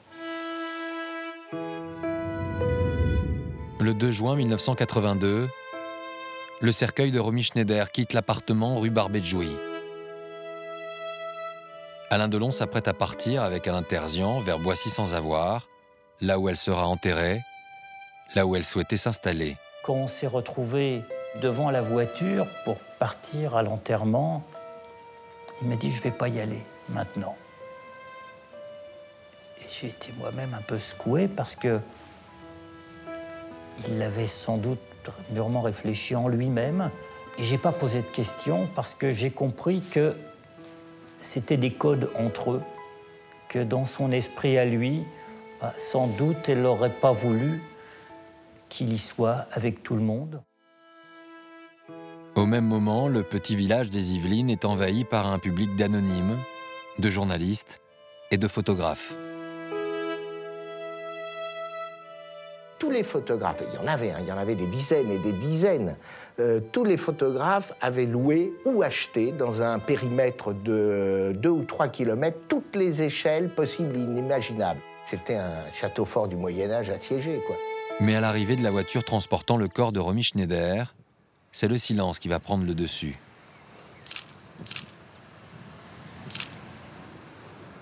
C'est devenu, autant c'était la foire d'empoignardement, autant d'un seul coup c'est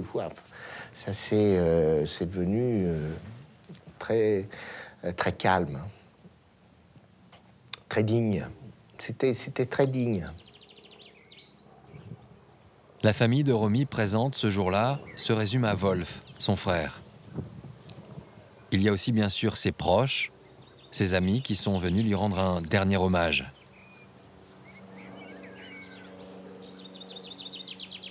Ce n'est que quelques jours plus tard qu'Alain Delon viendra discrètement se recueillir dans le cimetière de Boissy-sans-Avoir.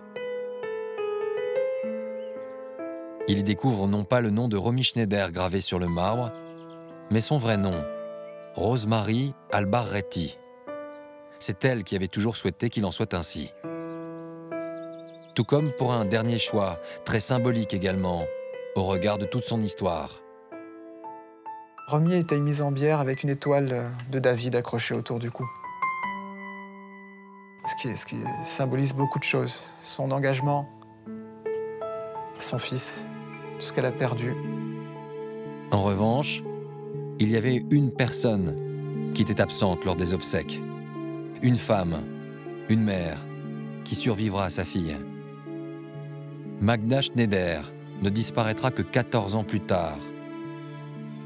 Malgré le poids du passé, malgré ce qu'aurait pu représenter ce lieu, elle passera les dernières années de sa vie ici, dans sa maison familiale de Bavière.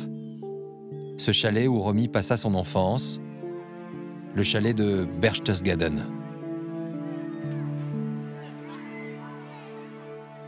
Voilà pour le livre d'une vie qui se referme, une vie incroyable qui malmena Romy Schneider jusqu'à l'épuisement, jusqu'à ce dernier souffle. Une dernière information, ces quelques lignes et ce document écrit de la main de Romy Schneider sur un bout de papier est daté du 10 mai 1982, soit 19 jours seulement avant sa mort. Elle y avait écrit son testament, souhaitant léguer ses biens à son dernier compagnon et à sa fille, Sarah. Voilà, on se quitte sur une image, une photo, celle de ce visage qui, 30 ans après sa disparition, nous fascine toujours autant. Un regard si proche et si lointain. Romy Schneider qui, en seulement 43 ans, a brûlé ce que l'on appelle les choses de la vie.